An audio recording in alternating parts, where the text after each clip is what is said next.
You see, guys, people say Christmas is over, but reality is Christmas is not fucking over yet, mother flowers. Christmas is the gift that still keeps on giving, even in January. You want to know why? Because Roman Reigns has been officially entered into the Royal Rumble. Yes, Roman Reigns in the Royal Rumble 2018, entering the Rumble match. We lit!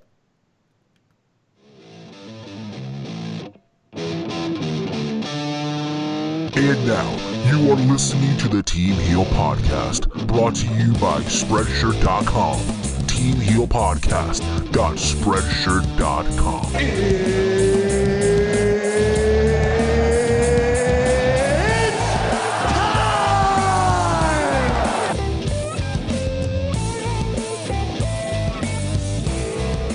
We lit! What up, mother flowers? We are live. That's right, it's Friday. Friday, mother flowers. It is January 26, 2018. We are just days away from the 2018 Royal Rumble. The road to WrestleMania is about to begin. We kick things off with TakeOver Philadelphia this Saturday from NXT, which is probably 9 times out of 10 better than the Rumble itself. And then after that, we get the Rumble. Roman Reigns in the Rumble match. I'm happy. Christmas came early, but that's besides the point. It's me. It's Steve. Thank you for tuning in live as always. If not on the playback, or if not on other platforms, you can listen to this podcast, iTunes, Stitcher Radio. We're also now on Podbean. We can download this podcast on the go.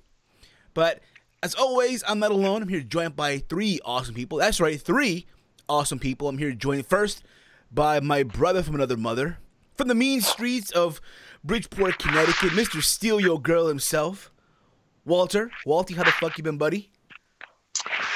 No, just chilling. On this Friday night, we're just talking wrestling. It's always fun times. So I think we do definitely have a couple things to talk about. So it should be a pretty eventful show today. Exactly. And we're also joined here from California. Now, listen, y'all know I'm happy the Roman's in the Rumble. I know this guy is even way more excited that Roman Reigns, the big dog, is in the Royal Rumble. The Impact fanboy assassin himself, Chase. How are you, buddy? Man, I'm so glad I put down my $100 bet when Roman Reigns was 15-2 odds, because now I'm going to be winning this Sunday. Oh, yeah, man. Bet the mortgage, bruh. Bet the mortgage. We lit! And we're joined here by our boy, our brother here as well. He's literally everywhere now. Holy crap, he's everywhere. He's on iTunes, Stitcher, Podbean, Hacker Hameen's network. Literally every. You can also catch him on Out of Nowhere with Joe Cronin. Vote for him on the Wrestling Radio Awards, or else the one, the only, OK Fave. Connor, how you been, buddy? Fucking exhausted, but you know what? We can all rejoice, brethren. Gather around, hold each other's hands. Roman Reigns is in the Royal Rumble. Hallelujah! It's raining Roman. Hallelujah, y'all. Hallelujah. It's great. You know, the 4 of us are finally back together after how long? Holy shit. Jesus. Too long. Too long. But like I said, guys, you know, Roman Reigns is in the Rumble. We got a lot to talk about this week, a lot to discuss. Like I said earlier, it's Rumble weekend. We kick off the road to WrestleMania. And I guarantee you, by the end of Sunday night, there'll be a lot of you that will probably cancel your WrestleMania trip plans. But if you are, let me know. I will gladly take your tickets if you want. Just saying, all right? But there's a lot to talk about this week. We got news about the XFL coming back, Enzo, Amore, and the Thot. We got news about Raw 25. We might even predict once again. I know all of us in our respective channels have predicted TakeOver and Royal Rumble, with the exception of Walter, because Walter is the prolific, the inconsistent one here, if you will. But that's besides the point. It is what Did you just say inconsistent? You know, he doesn't upload videos anymore. You know what I mean? Inconsistent. Inconsistent. Yes. No. Smacking my hand right now. Correct the grammar again, Jesus. Smacking my hand. Things never change here, guys. Things never fucking change. Okay? But you kind of get the gist. And today we'll be also taking your live calls as well. So hope you guys call in, want to, ask us questions, talk to us, and all that fun hippity hoopla. So now you know. So guys, it's the Royal Rumble. Who's excited? Who's excited for the Rumble? Who's excited for TakeOver? Meh. I can see that. I mean, unless Johnny Gargano wins the NXT title, I don't give a fuck. Could happen. I mean, he kind of has to win it. Cause all these dweebs, Walter, they're like, oh, Tommaso Ciampa gonna come out and it's costing the vote. Yet when Tommaso Ciampa said he wants Gargano to succeed so he can take it all away from him, how's that helping him succeed? Yeah, why would he screw him out of the title? Because wrestling logic for you, man. How many times in wrestling have we seen where a guy's about to win the championship, right? He's about to win the championship. Moments away, steps away, and he gets screwed over by somebody. Yo, and that's that was the my next person's feud. That was my biggest bitching thing about when Corbin cashed in. Was like Cena cost him, like, you fucking retard. Why would you stop him from like winning? And then it instantly makes your match at SummerSlam for the title, you fucking dumbass. Because I don't care about the title. I just want to. He really doesn't. He already sure. enough title. Because he doesn't really care. He doesn't really care, guys. Nah, he could have had 17 titles. Because I ain't gonna lose to Corbin at SummerSlam. What the hell kind of accent was that? Yeah, exactly. All of a sudden, you got like a 1950s Southern drawl. Yeah, that's John Cena, man. And there's that possibility. Hell no, Westbury, Massachusetts. Yeah. The Chain Gang, yo. Listen, you all booing me, but at one time you were all part of the Chain Gang. Remember that? They were still booing him at 06. You'll be surprised. I'll be real about it. In 06, I was one of those.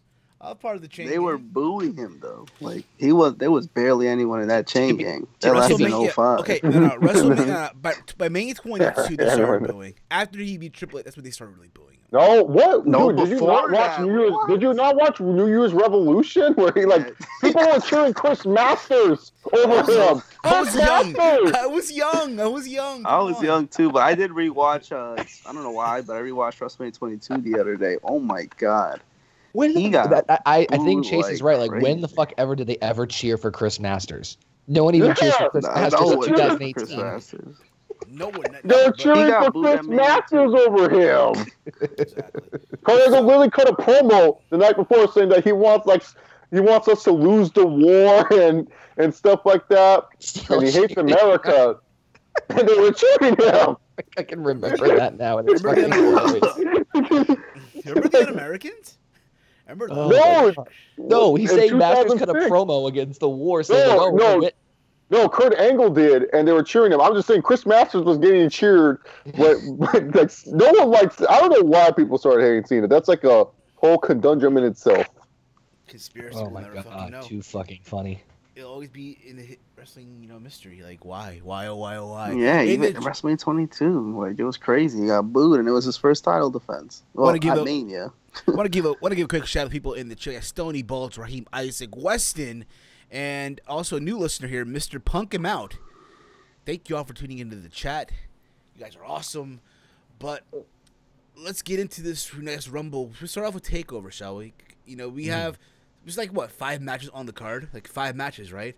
I've heard. Yeah. Hey, quick question. I just want to throw this out there because somebody mentioned this to me in my predictions, and I want to make sure I didn't fucking hear.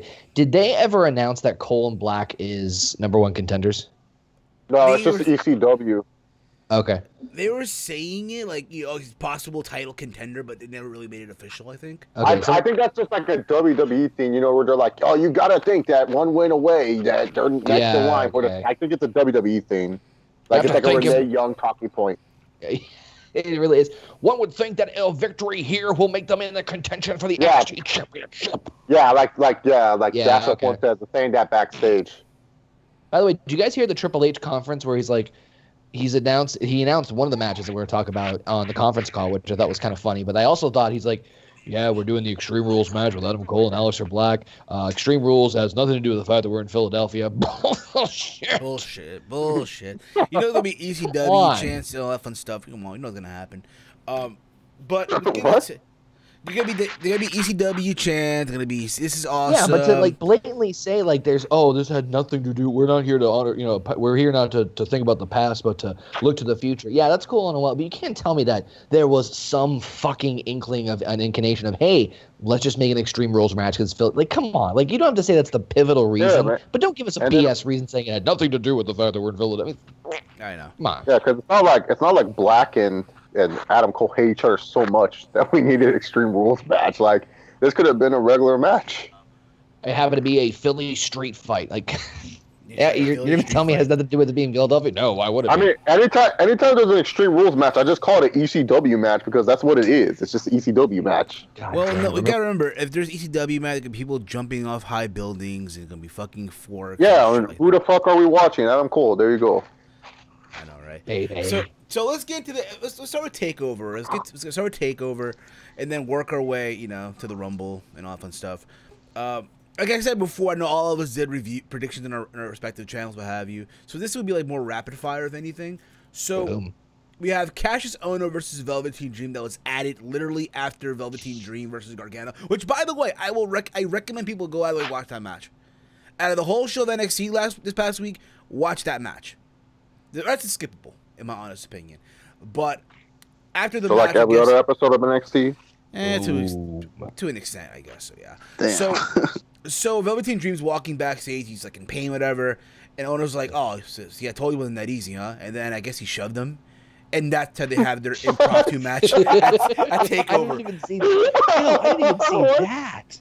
I didn't even see that. Yeah, there's a video on literally there's backstage clips, right? Okay. And let me put this. Oh, wow. Let me put it this way. It's better than the build. I thought Triple H was just randomly announcing the goddamn. Yeah, I thought Triple H just added it to the show. Like he was just like, which is fine, but like a show. It was funny though. Speaking of Cassius Ohno, and I know we're going off touch here, but Cassius Ohno, it was funny. So today, right, literally the weekend of the Royal Rumble, they post a video on the YouTube channel. It's like an 8-minute video or something like that. Hyping up Cassius Ohno, telling you who he is, his history, what have you. It gives you the idea that, hey, maybe, just maybe. Did they at least show you that he used to be skinny and not fat? Yeah, they did. I'm pulling it up right now. Hold on. Wait a minute. So I get the feeling that, hey, I smell a Rumble call. I smell it. Oh, no. Oh, yeah, no. Ohno's right with that. Oh, no. So this match as a whole, listen, it can be a fun way to kick off the show. These two guys, I think, that can actually go out there and make something happen. I'm going with Dream here. I'm going with Velveteen Dream, for the simple fact that I feel like Ohno's going to be in the Rumble this Sunday, and potential. I'm not saying it's going to be a whole main roster call up, but who the hell knows, right? By the way, just fun fact: I'm watching the video of the Cassius Ohno hype package, and someone left a comment, and it's a good point. Where the hell was this video when he returned? By the way, if you guys want a fun, entertaining time, I didn't realize WWE. Oh yes, they do show him when he was skinnier. That's not a good cut. Oh my god. Yeah, I know, they show right? They show quick flashes of him when he was first in NXT, and then they cut to him now, and it's like, look. I'm not one to make fun of someone's body because I have the build of a fucking mashed potatoes in a goddamn Ziploc bag. I got a physique of a Fade or a Million Ankle. I understand. That's not a favorable cut. Just with it. Nope. I'm swiping to the left. And he's wearing those stupid fucking jerseys too. I think they're very cool. The jerseys I can understand because it covers up and it's colorful. He needs to wear something. Yeah, right. But like I said, we can't have you out there naked. I'm going with Velveteen Dream.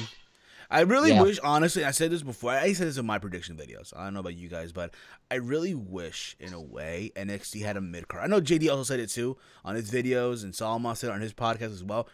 I really wish NXT had a mid-card belt. They kind of do. Yeah, but the tag title's but I'm talking a mid. No. Oh, the UK belt. Mm-hmm. Yeah, but that's between the UK guys, though. And how it's not. I know. What are you talking? The last two defenses have been Americans versus the UK versus the Bruiserweight. Dude, yeah, Pete Dunne has defended the cruiserweight. Oh my fucking lord! He's next. He said bruiserweight. Fucking threw me off. Pete Dunne's defended the UK title against Johnny Gargano. Hell, tonight on a house show, he just defended it against Roderick Strong. Yeah, I heard they're having Strong versus Tyler Bate this next week. Winner faces done at.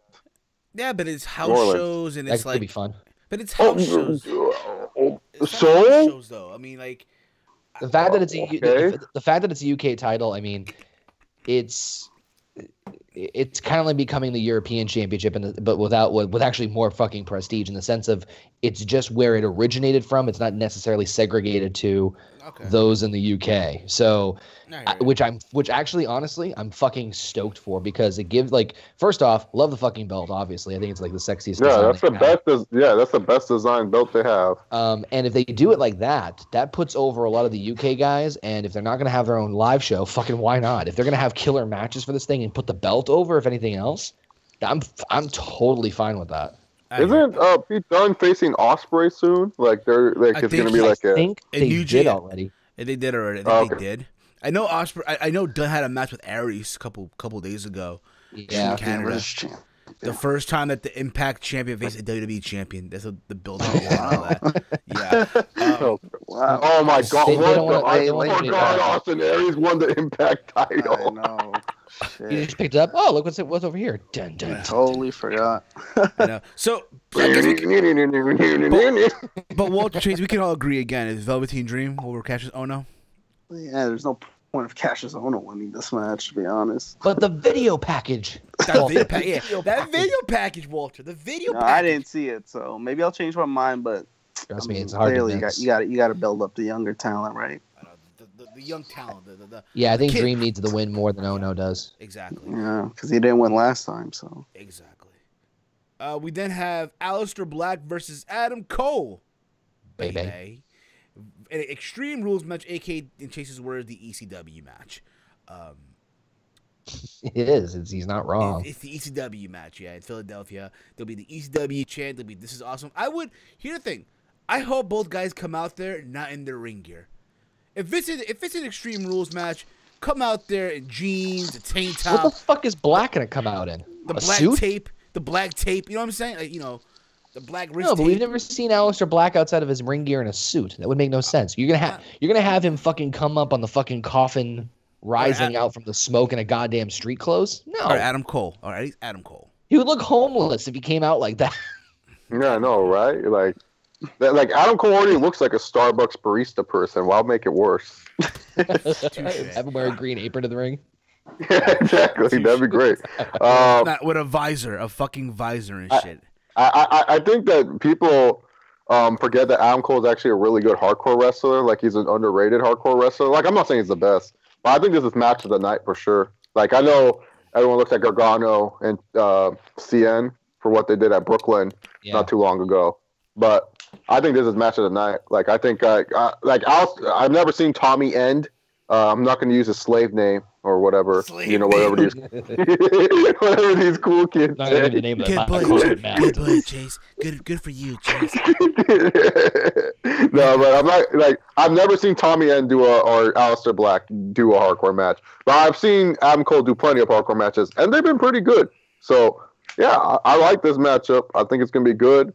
I think Black's winning though, because I just think my only problem with this match is just too early. Like I would have saved this matchup between these two, later down the road. So hopefully they keep Adam Cole looking strong, because so far Adam Cole, minus the War Games, he has been kind of lame in NXT.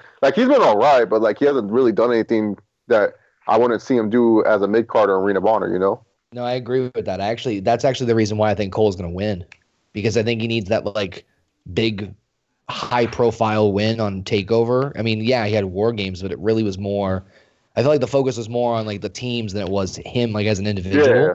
Plus, it's Extreme Rules, so you could not that we've really seen too much tomfoolery or shenanigans in NXT matches while they were happening. If you really think about it, there hasn't really been any bullshit finishes for the most part, as far as interference. But with Extreme Rules, it's very easy for Fisher O'Reilly to show up, and while they may not make it easy for Cole to win, it might distract him long enough because that'll be Black's first major loss. I mean, he was pinned by Gargano, obviously, but I think that would set the stage for just to put Cole over the fucking moon. But that's exactly the reason why I think Cole's going to win.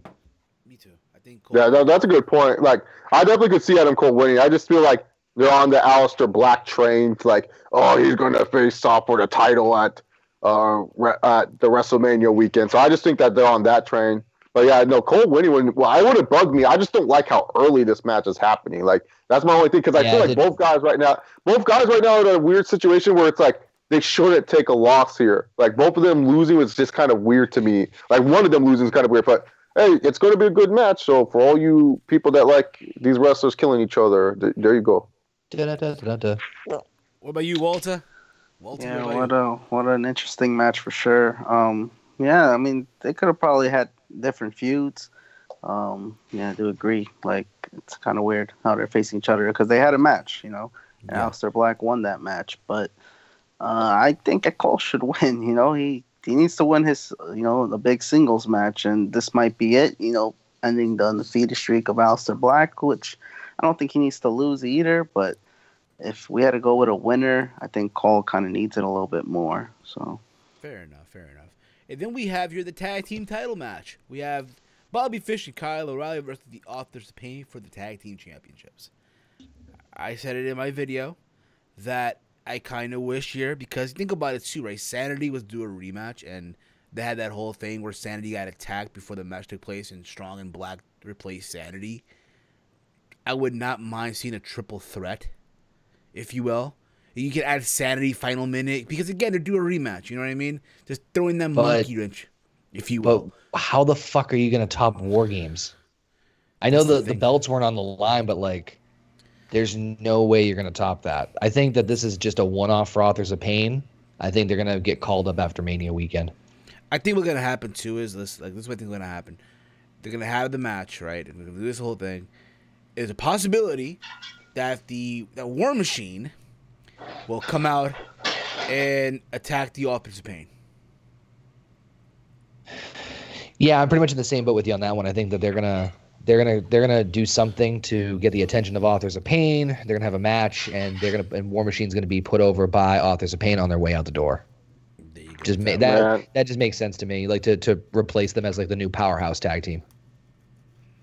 All I gotta say, man, is don't watch. There's this cringy promo that I saw from Reed Dr. Agan. They were like boxing like they're MMA fighters, hitting the punching gloves and stuff like that. They were trying to, they're acting all tough. I just got man. that. I'm like, jeez. They're acting all tough. Did my Skype go down? Yeah. No, okay. You're good. You're good. Oh, okay. Yeah, but I was gonna say, like, they were punching the gloves, and then they're like, "Yeah, man, we're gonna make the final chapter of the Authors of Pain." I was like, "Oh my god!" I swear to God, if this leads to Reed Dr. Agan versus TM61 at NXT Takeover Louisiana, I'm not. That's the most Ring of Honor shit I've ever seen on WWE. I am not watching. Over Louisiana.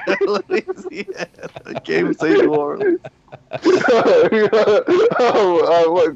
fucking Louisiana. No. Whatever. For some reason, it just doesn't sound that like all the other takeover locations sound like badass. It's like NXT Takeover Dallas, NXT Takeover Brooklyn, and it's like NXT Takeover Louisiana. Yeah, no, it's like whatever, but yeah, no, but like I swear to God, man, if I see that match happen at NXT, that's the most ROH match I've ever seen in my life, and you can best believe Chase Oliver is going to be doing something better. And I don't care how good that match is, man. Like, I ain't sitting there watching TM61 Will-O-Wisp take on Reed Dr. Agan. I'm going to keep calling him that now. God damn it. That's her name, dude. The Reed Dr. Agan. Everyone said Red Dragon. I'm like, what are you talking about? The D and R are capitalized. You know why they're capitalized? You know why they're capitalized, right? Yeah, for Davey Richards. Oh my God, I did not know that, Steven. Shit. I'm sorry, God. Oh God. For Davey Richards, not even the damn company. Yeah, no, dude. Oh, but I still call him. I remember, dude. Like, I remember that whole thing. And I was just like, dude, this is the like. I'm sorry, man. That was the first time I thought, why am I watching wrestling, man? When I was watching that no, because it was like the gay, like not to use this as a slur for gay people, but it was like the most gayest thing I've seen. It was like, oh yeah, we're so obsessed with you, Davey. Yeah, Davey. Yeah, Dave. I was like, what the hell is going on, man? That was like, You know, that was literally like I almost quit watching. Like I definitely took a break from Ring of Honor after that, and then Jay Briscoe won like the world title, and then I said, "Yeah, I definitely got to stop watching this shit." Me and Walter were there when Jay Briscoe won. I know. Kevin, we were there for that. Yeah, we were there. Wow. It was just random when he won it, though. Hey, people were jumping though for that though. Yeah, people were happy. And it's funny because if you watch, because we weren't there, of course, but when the cameras cut off, right, off air shit, you had all the family come out to the middle of the ring. You had Papa Briscoe, Mama Briscoe, the 4 baby mamas. It was funny as hell, dude. All celebrating with the Ring of Honor world title. It was hilarious, but yeah, dude. But no team. I'm boycott TM61 versus Reedy Oragon. Well, listen, bro.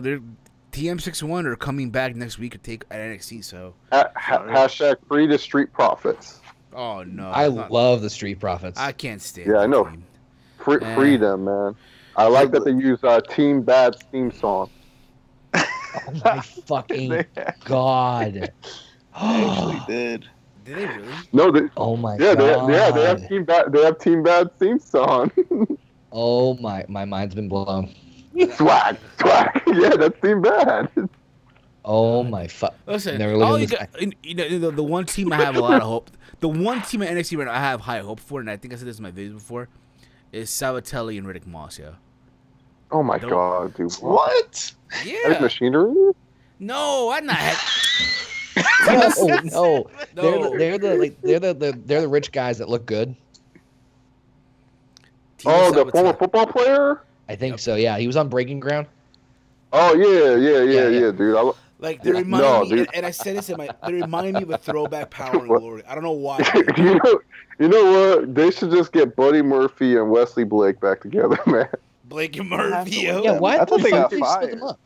I don't know. Oh, well, that explains that. Still in the company, or are they gone? I think Murphy is. I think one of them is dating Alexa Bliss. They're engaged.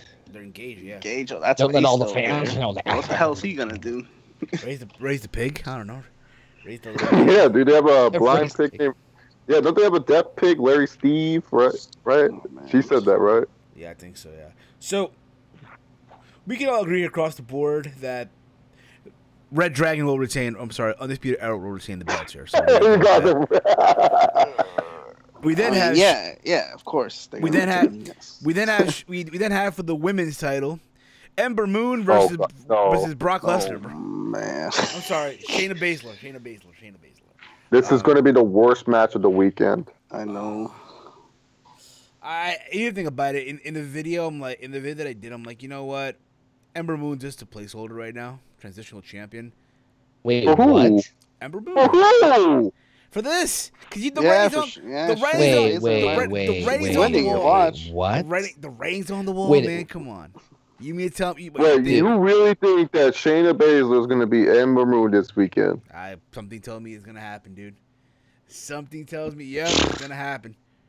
Whatever you're Steven, I'm smoking, I glad want that- some of it immediately. Yeah, dude, agreed, man. I want to know what you're feeling about this Shayna Baszler. Dude, Listen, This ain't Shayna tough Baszler. enough. This Why? ain't the Ultimate Fighter. Listen, I know I get it. Yeah, she's not. They hype her up like this bad.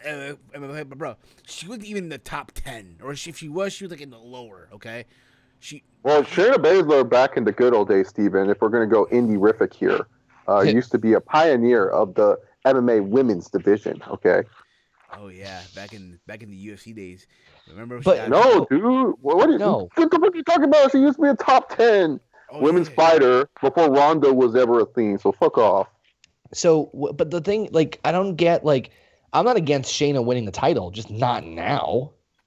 No, I'm against Shayna winning I the say title, that period. because if anything, what they might end up I want doing- Kairi Sane to win the title. Where's my girl at? I miss her. She just got back. She just got cleared. She just came back Good. from our show. The way I look at it, right? This is what I see happening. Okay, Shayna wins, right? She chokes out Ember Moon. Ember doesn't tap out, right? She just passes out with the choke. She refuses to tap because she's fighting for the honor of the NXT Women's Division, right? Oh, God.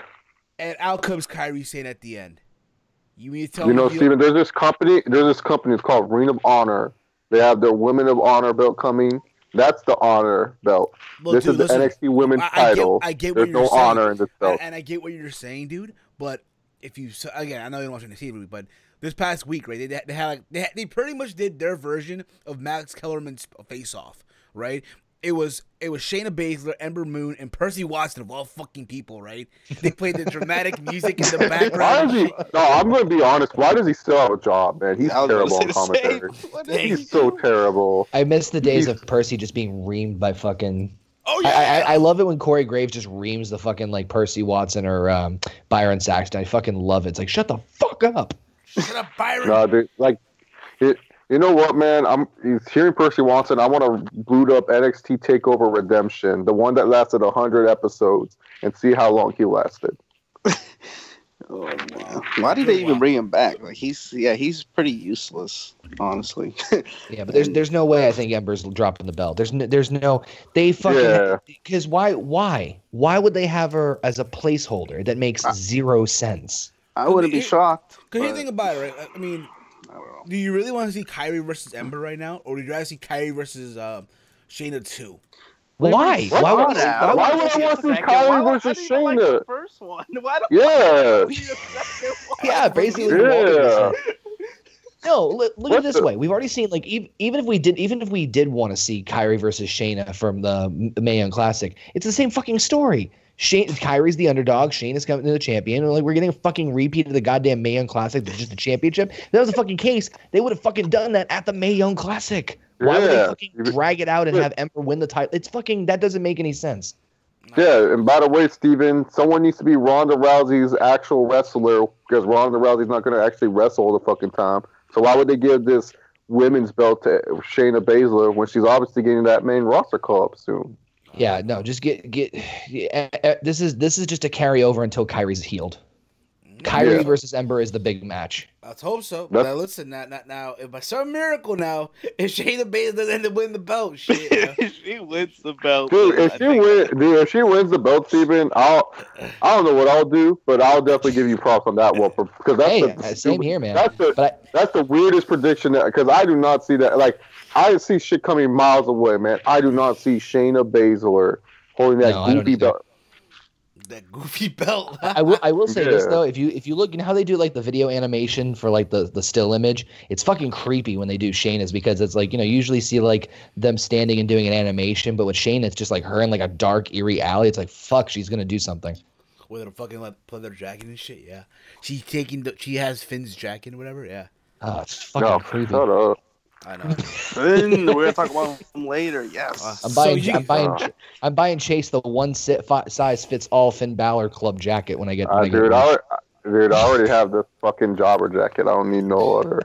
No, but it's one size fits all, meaning it's a medium. Oh, yeah, no, it's gonna rip. I'm gonna wear it. It's gonna rip in half, man. Word. We're on Halloween. I've been working out. Yeah. That is symbolism. That's the Balor club. Yeah, dude. Balor. So, you guys say Ember, we want to say Shayna Baszler. We'll see. We then have the main event. El Idolo, Andrade Cien defending the NXT Championship versus Johnny Wrestling, Johnny Gargano. Well, that's a placeholder, right? Trilogy match. It's a trilogy here. Even though Johnny lost 22 matches, the third time they're going at it. That was good. That was funny. No, that's a placeholder. No, you know what's funny though? Yeah. In my prediction video, right? I'm like, yo, man, the big question is, can Johnny Gargano finally do it? After all the bullshit he was put through, can he finally overcome the odds and defeat El Idolo, Andrade Cien and be the NXT champion? That's why literally something like that I started the prediction video with. There's no reason why Andrade should keep the belt. I see no benefit. I don't know, but I'll be real with you. I mean, yeah, I get it. You know, the only thing I could see, and this is a stretch, is if Black wins against Cole and they set up Andrade versus Black, but they've already done that match before, right? When wasn't that Black's first match? Yeah, that was his debut. I was about to say, that probably was his debut, but yeah. Dude, they cannot have that go over again. No, his debut was against some jobber. Well, Cien was a jobber at that point. So that is legit the only reason I could see Andrade keeping the belt. I'll say this though. Listen, say what you want about Andrade, but the fact that Selena Gomez is in his corner, it's like the best thing. Whoa. Selena Vega. Whoa. Selena Vega. Whoa. Say Gomez. I don't know why. Selena Vega. Man, this ain't TNA Impact 2007. Listen. The fact that Zelina Vega's in this corner, like, it's like the best thing that happened to him right now. Think about it, right? He was a jobber, now he's a champion. Holy shit. I'm like, I didn't see Andrade with a Justin Bieber haircut. That'd be like the funniest scene ever. The first ever takeover rematch we get. It's fucking CN versus Black. It's for the title. Oh god, that'd be terrible. Louisiana. It feels like WrestleMania weekend, pal. Yeah, dude. I'll be that right. would. Now, here's the thing, right? I said it before. I said it again. I don't mind seeing Andrade hold on the belt a little longer, just a little bit. If anything, you know what? A takeover Louisiana, you can easily do Andrade versus McIntyre for the rematch. Right? God damn it, Jason. It's going to stick now. NXT TakeOver Louisiana. I forgot they're in New Orleans. Okay, here's the thing, guys. Because of the stupid LSU Tigers, I always think of fucking Louisiana as New Orleans because that's all they fucking talk about. So that's my bad. I'll wear that one. No, I think it's hilarious. I'm not trying to make you feel bad. No. I was just like, that's the reason why I said Louisiana was because of those stupid LSU Tigers, like stupid football team. It just for some reason Louisiana just makes it sound like the most underwhelming takeover in history. Yeah, if it's Alistair versus Cien, then yeah, it deserves that label. Yeah, dude, take over Louisiana. We all lose years in this purchase. But yeah, if Ciampa and Gargano going at it for the title would be really like a big time match because the big reason I think Gargano's going to win isn't the whole Ciampa thing. I mean, that's part of it, but realistically, it's like, okay, what other big, like, who else are you going to have like Andrade face for the title? Like, Drew's not going to be cleared in time for the rematch. Like, what are you going to? I agree. The only other person is maybe Strong, but even he's kind of faltered for a bit. So it's like, it's like, hey guys, how about idea? How about we sign someone just like Roderick Strong called Eddie Alvarez, and then he faces Cien Alvarez in an underwhelming NXT title match. Oh my God, Eddie Alvarez. Give him Eddie, whatever his name is. What's Eddie's name? Eddie Edwards. Eddie Edwards? Yeah, Eddie Edwards. Well, apparently Eddie Edwards, in a conference call he did, I think it was yesterday for TNA, he said that he's staying with the company. What? Yeah. What? Yeah. Eddie, breaking my fucking Boston heart. Gosh. Hey, listen, man. There's some guys still want to do the indies, and when you want to do the indies, still. Dude, he must have got his head fucking smashed in harder than I thought at the fucking tape. I don't know. Yeah, Bobby Lashley must have really ruined his career. Well, Chase, look at the bright side. It's a possibility. You see Bobby Lashley in his magical headband back in WWE real soon. Well, what about EC3? Isn't he supposed to be on NXT soon? We'll see. Well, there's been talks about that. Dribble. It might be a third entry in the Rumble. I don't know. Number 3. Nah, I think they're gonna keep NXT to piss off some people. He better stay in NXT. Jesus Christ, they need heels. No, I'm serious. They fucking need heels in the worst way, and he is a beautiful heel. And then Dixie can be on NXT finally. I mean, she was already on the network. That kind of blew a lot of people's minds right there. I don't know why. Like, Vince likes Dixie. Like, I've heard nothing but, like, Vince likes Dixie. I don't know why people are so shocked that Dixie got on the network. Like, well, I guess it's mainly because TNA, was kind of making all those cheap shots at WWE back in, like, remember, like, 07? Oh, yeah. I think Vince, honestly, he looks back at that time and he just laughs. He says, man, oh, that was funny. Like, you just think I'm going to play football, pal. That was football, pal. Hey, Dixie. Yeah, now it's all about that XFL. Hey, Joe. Yeah, dude. Well, what's fucking? Let's get into it. Let's get to the XFL. Maybe Vince has Panda Energy and Panda Energy hooked him up a little bit, You never know. Oh, if he does, if Vince has a team called the fucking Nashville Pandas. The Nashville Pandas. Oh, Panda Energy helped him out. Yeah. The Nashville Pandas. Look here, pal. We have the Las Vegas Outlaws, the New York, New Jersey Hitmen. What are you Yeah. talking about? It was the LA Outlaws last time, asshole. You My can't bad. steal our Yeah, team. Outlaws. Oh my god. Can't steal our team, man. Listen, Where are they gonna have the 8 teams? I mean, they're all gonna be the big markets most likely. yesterday, But so apparently yesterday there was a big press conference. Yeah, Stephen, let's not all give our predictions for the world title match. Thanks, man. Fuck it. I mean, yeah, we'll talk about it in the transition. Fine. Let's go talk about fucking football, the sport you don't watch. Fine. I said almost, but then again, Gargano probably, because Gargano, let's be real about it, is the NXT Daniel Bryan. I was here ready to say I can't wait till my indie darling, Johnny Wrestling, Johnny Gargano, my Daniel Bryan wins the NXT World Title. And you're like, yo, let's talk about the XFL. Like, you don't even watch football. No, but you guys do, though. But you guys do. Well, Chase and Walker does. You know what I mean? What do you want me to say? I'm excited for it. Like, that's it. Like, what else do you want me to say? Like, I hope it doesn't bomb. Maybe they should do fake football. Like, what else? yeah, they listen to the fans. You just go around. Hey, what do you think of the XFL? Neat. Yeah, dude, like it's not coming out till 2020. I have plenty of time. I'm pretty sure I'll forget about it. Like I'm just gonna be all like sitting here. I'm just gonna be all like, whatever, it's coming out, and then like I mean, by, I'm not. Okay.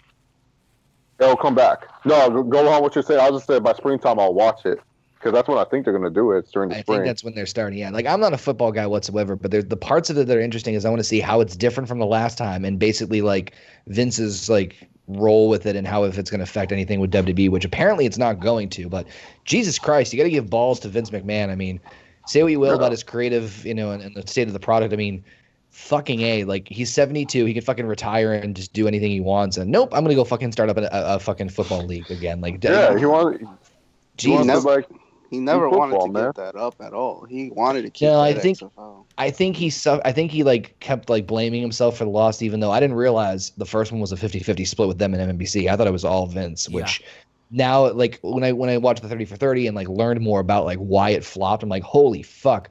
And so I think Vince is like, I'm gonna come back. It's gonna take some time. I'm gonna come back, pal. I'm gonna come back. Well, the thing is too, I think it's gonna do better because now it's like now there's other people that want to support it, like like Jerry Jones, big priority with the Cowboys. He wants to support it and everything like that. So I think it's gonna do better, honestly. But like the one thing that he said that's like a total lie. There's no way in hell you're gonna fucking not find any NFL player with no criminal record. Good luck with that bullshit, man. The only way is to go after the college kids. Yeah, well, no, Connor, some of those college kids have it worse than the NFL players. Like, you remember Aaron Hernandez, right? That psychopath who killed that one guy.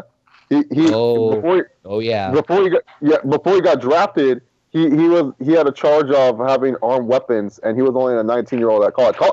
That's where it all starts. Is these college players? These college players do stupider shit than the pros, to be honest. It's like yeah. So like that's what I'm saying. Like, because like he said, oh yeah, I want to use Tim Tebow and Johnny Manziel. Yeah, Johnny Manziel. You want to use the guy who fucking went undercover to party in Vegas at one point of his life? Yeah, that's not a good guy you want to build your company. Like, he's a great football player, but yeah. No more football talk. I'm tired of thinking about this shit. I have a depressing football game to watch on the Super Bowl. Oh man, don't remind me of that. Which game is that, Chase? Ah, dude, it's the Pro Bowl, man. The Pro Bowl. No, Pro Bowl. Think about the Eagles versus the Patriots. Walter and I, we want to throw up so badly. I mean, it's not the Cowboys, but still bad. It's still bad. Oh God, the Eagles, man! All these stupid fans. Oh yeah, dude. Oh God. Oh, it's their only year. It's all right. They're not gonna do that. I don't see it next year. It'll be either. I can't say my team because we did ass, but maybe because we could follow that Jaguars philosophy, doing shit. And then Jaguars. No, the Jaguars philosophy is be shit for like 5 years and then do good. Oh damn! I can't. I don't know if I can endure that shit. So. Yay, wrestling. Wrestling again, yeah. So, wrestling, let's go back. Gargano's winning. There you go. Gargano's winning.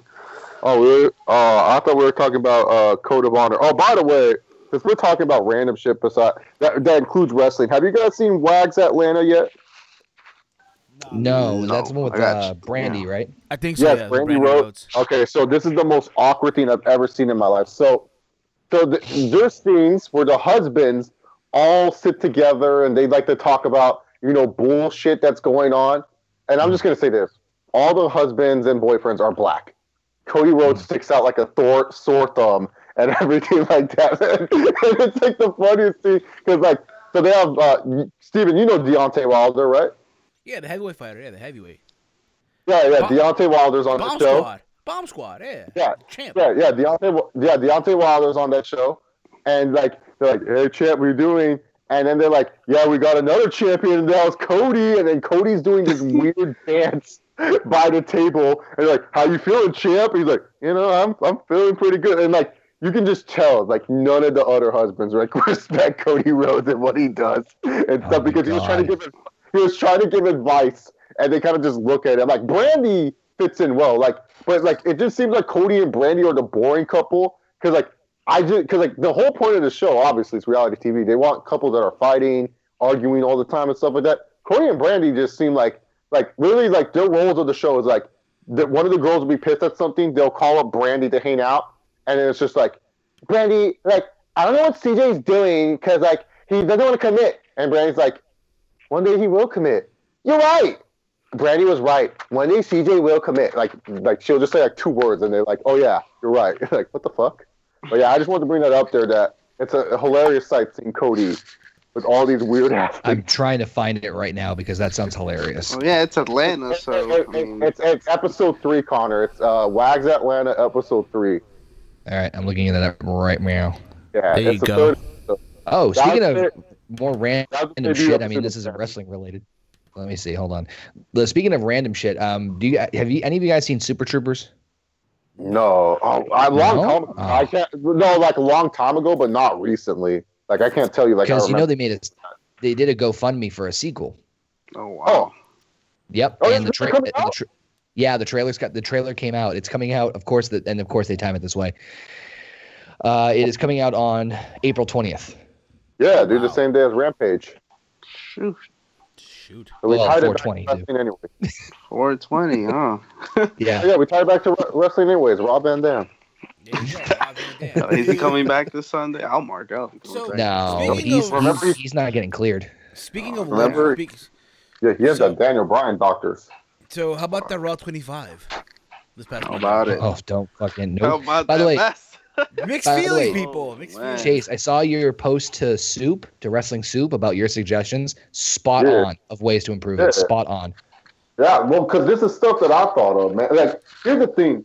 I just thought of these things. When that episode comes out, I'll definitely listen and stuff. I don't know when they film and record. But those are my 3 things that I said that they should have done. Because, honestly, they should have done a full simulcast show. I don't care how much money or budget it costs. I'm always the one guy that also thinks of the business side of things and would decline an idea like that. But this is Raw 25. You got to do something epic, man. You got to do something big for this show. This is where you show the grapefruits. And then afterwards, you could have an encore show, on the USA. Oh, what you missed at the Manhattan Center, don't worry because there's a special encore appearing right after. I don't need to watch NFL Fanatics where this Scottish guy is getting paid money to pretend he's a football fan for one season. Yeah, I know, dude. I wish I could get paid. The biggest thing that I mentioned was that what they should have done was fuck the simulcasting because you're going to get fucked over no matter what. And I think they were just trying to juggle way too much fucking shit. What I would have done is make it like a package deal where, okay, you can get either a ticket to the Barclays Center or you get a special VIP ticket that gets you to the Manhattan Center 3 hours earlier. You tape a bunch of shit, do a meet and greet. You're at the fucking arena. You do that, even film some bonus content for the network or a 24 special, right? Do that, but they also still get tickets to the fucking Barclays Center. That way they're not fucking gypped. Originally, Connor, I thought the Manhattan Center was a morning thing. I thought the Manhattan Center was going to be kind of like a WrestleCon or right. That's what I thought it was going to be. I thought it was going to be earlier in the day, so that way you still had time to go to Raw. I thought the Manhattan Center would be a 10 a.m. start time thing, and it ends at 4. So that way it gives those guys time to still travel to Brooklyn. I think Walter and Steven, you guys know better than I do, and maybe Connor does too. That's good enough time, right? 4 hours to travel from Manhattan to Brooklyn. Well, that's a lot of time. Dude, they said the You arena's like only a 10-minute need drive. an hour, maybe with traffic. Well, Yeah. maybe Oh, okay. Like I said, I don't. This is what I would have done. And I'll be honest, and I get it. It's 25 years of Raw. I would have had the whole thing at the Manhattan Center. I get it. Yeah, I get it now. Their whole thing is, see, we can hardly hear you, bro. Can you hear me? By the way, I can hear you. No, but people in the chat, people in the chat. Let me hear the playback real quick and see. But I don't. The whole Raw 25 thing, I understand. Like they're trying to get the way they set the arena up, fucking spot on. But you can't sacrifice like, oh, we got the cool place and looks the same, and they just fucking get a 5-minute Bray Wyatt Matt Hardy match, Taker with a promo that I don't even think he understood. And then like, why are they talking about burying Kane? Like, Kane's gonna fight for the title. Like, what the fuck? I don't know. It fucking it was just such a cluster, and it was like completely one-sided. Like, even if you take everything that they got at the Manhattan Center, even if you take like the even the stuff that was off air, you clearly could see that the Barclays Center got the better deal. Exactly. Exactly. I would have leaned it more towards Barclay, but have given those because the fans were, and you guys heard it, they were bullshit, and understandably so. Imagine paying $400 for that shit. No, brother, I don't know why they spent that much money. There are people that paid about $700. They're crazy. Hey, I can't feel bad for them. Look, why are you spending $700? Because you think you're getting a good fucking deal. You think you're getting this amazing I already know, thing. though. I don't feel bad when like Frank the Clown and fucking Brock Lesnar, like, dude, those idiots. You guys got comp ticket. No, they don't deserve it. They got comp. Brock Lesnar guy, the guy who has the fucking spray painted jacket. Noel Foley paid for Frank the Clown. That's what I'm saying. Like, I don't feel bad. They're complaining. They got free. Yeah, they probably did. They're just complaining to be cool. Like, that's what I'm saying, man. It's like that's why I'm like saying, like, I don't feel bad for them because I know they got comp tickets. Like, for me, when I used to work at the movie theater and I would get free movies, I never complained about movies when I saw them for free because it's like, well, yeah, if a movie was good or bad, I'll tell you if it's good or bad, but I'm not going to be like, oh, that ruined my life. Like, no, my money back. Yeah, no. Trust me, you can give me comp tickets to WrestleMania, and I'll sit there and I'll watch Kenny Omega versus like fucking, I don't know, Finn Balor. Roman Reigns. No, that'll be a treat to me because then I can see Roman Reigns bury the fool. But it'll be a Kenny Omega versus Finn Balor in a 50-minute Iron Man match with a 10-minute special submission match in between. And then, like, I'll sit through that. And if it's free, front row tickets, you won't see me complain. Just because I don't like it doesn't mean I won't free. I'm just picturing an Iron Man match. Okay, for these 10 minutes, only submissions count. Why? I don't know. I'm gonna think of what. No, I've seen Smarks think of this. Like, these Smarks, man, they're the funniest. Man. That is true. That is true. This is why I love wrestling fans. They're the gift that keeps on giving. But well, again, me personally, I would have just had the whole thing at the Manhattan Center. You want to feel the nostalgia. You want to feel the old school. Bring you back to like '93. Go on ahead. That's what all the people that are gonna miss out. The Barclays Center had more. Listen, at the end of the day, you're going back to your roots. You're going back to the Manhattan Center, right? Honestly, with the Hammerstein, but that's just me, of course. But that's just my. That's not the real. I also love the fact that the Gram, bro. The Ico Pro banner, the fucking background and shit. The Ico Pro background. Yeah, the Ico Pro thing was funny, but I mean, just like you can still do it, but do it right. Don't fucking do it for the sake of it's nostalgia, and then like fucking rush to.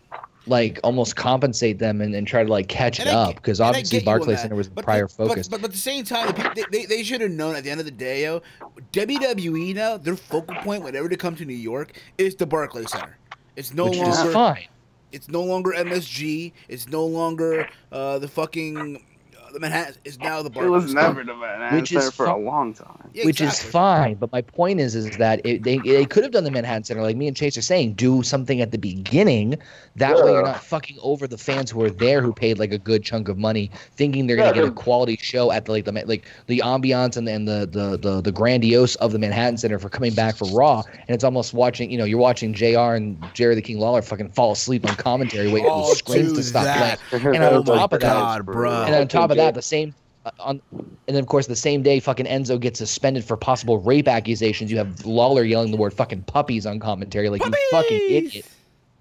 Puppies! I want to see the I want to see the puppies, Jr. Like, Yeah, that was a weird. oh, you're ass stopping there. line. I was like, what is this guy doing?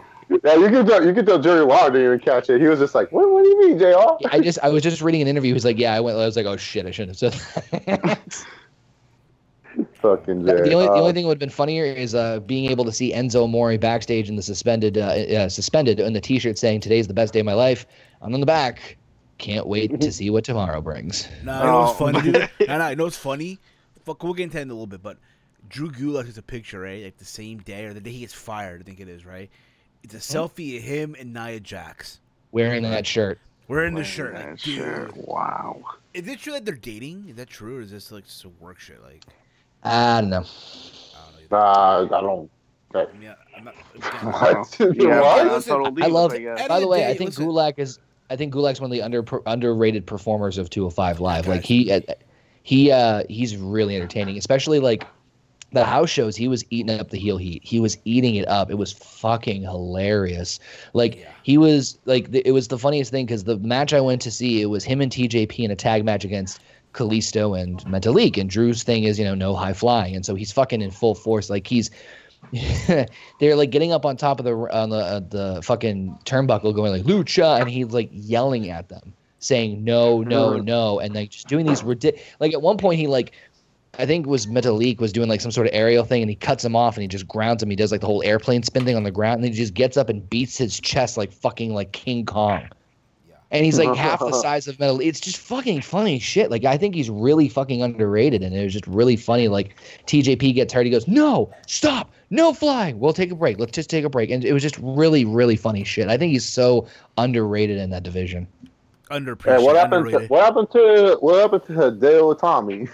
He's still there. The match that I saw him in was against Jack Gallagher. That could have been good. Honestly, Chase, no lie, like the matches were pretty damn good. Like given the it was a house show and they gave enough time to have fun with it. Well, yeah, it's a house show. That's what because the thing is, like, I know the thing is those house shows should do well presentation wise. I just don't see how I can convince little Jimmy like, hey, let's go watch 205 Live house show. Like they're just like, what the fuck? Like 205 Live. So my son's getting into it now, and I figured that would be a great way to ease him in, not because of the not because of the content of seeing the cruiserweights, but rather getting him used to the idea of going to a WWE show and like the hassle, the sitting, and see if he would like the live, guys, see if he would sit down and fucking pay attention. This is some breaking news right now. Breaking news coming from the Daily News now. God. WWE boss accuses sexually assaulting woman in tanning booth. Florida police reportedly had professional wrestling boss Vince McMahon in a half Nelson years ago on a groping case, but prosecutor let him escape their clutches. A Boca Raton tanning salon employee accused McMahon of trying to kiss and grope her after a bronzing session in January 2006, according to police documents in the Daily Beast posted Friday. McMahon allegedly tried to show the 22-year-old Tanzabar tanning salon employee his nude and semi-nude pictures on his phone. The woman told McMahon, then 60 years old, to stop, and the tycoon tanned himself. The official document said there was a probable cause to believe McMahon actually and intentionally touched the woman against her will, but the case fizzled when Florida state prosecutors said the case wasn't up to snuff.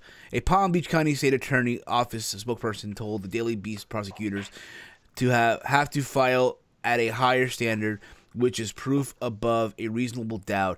It's much different standard than a probable cause. So, sounds like she heard that Vince was announcing the XFL. She heard that he paid $100 million, so she wants some of that money. This whole is fucked up. But you know what though? Let's get into this whole Enzo Amore debacle. Because why the fuck not, right? Enzo Amore.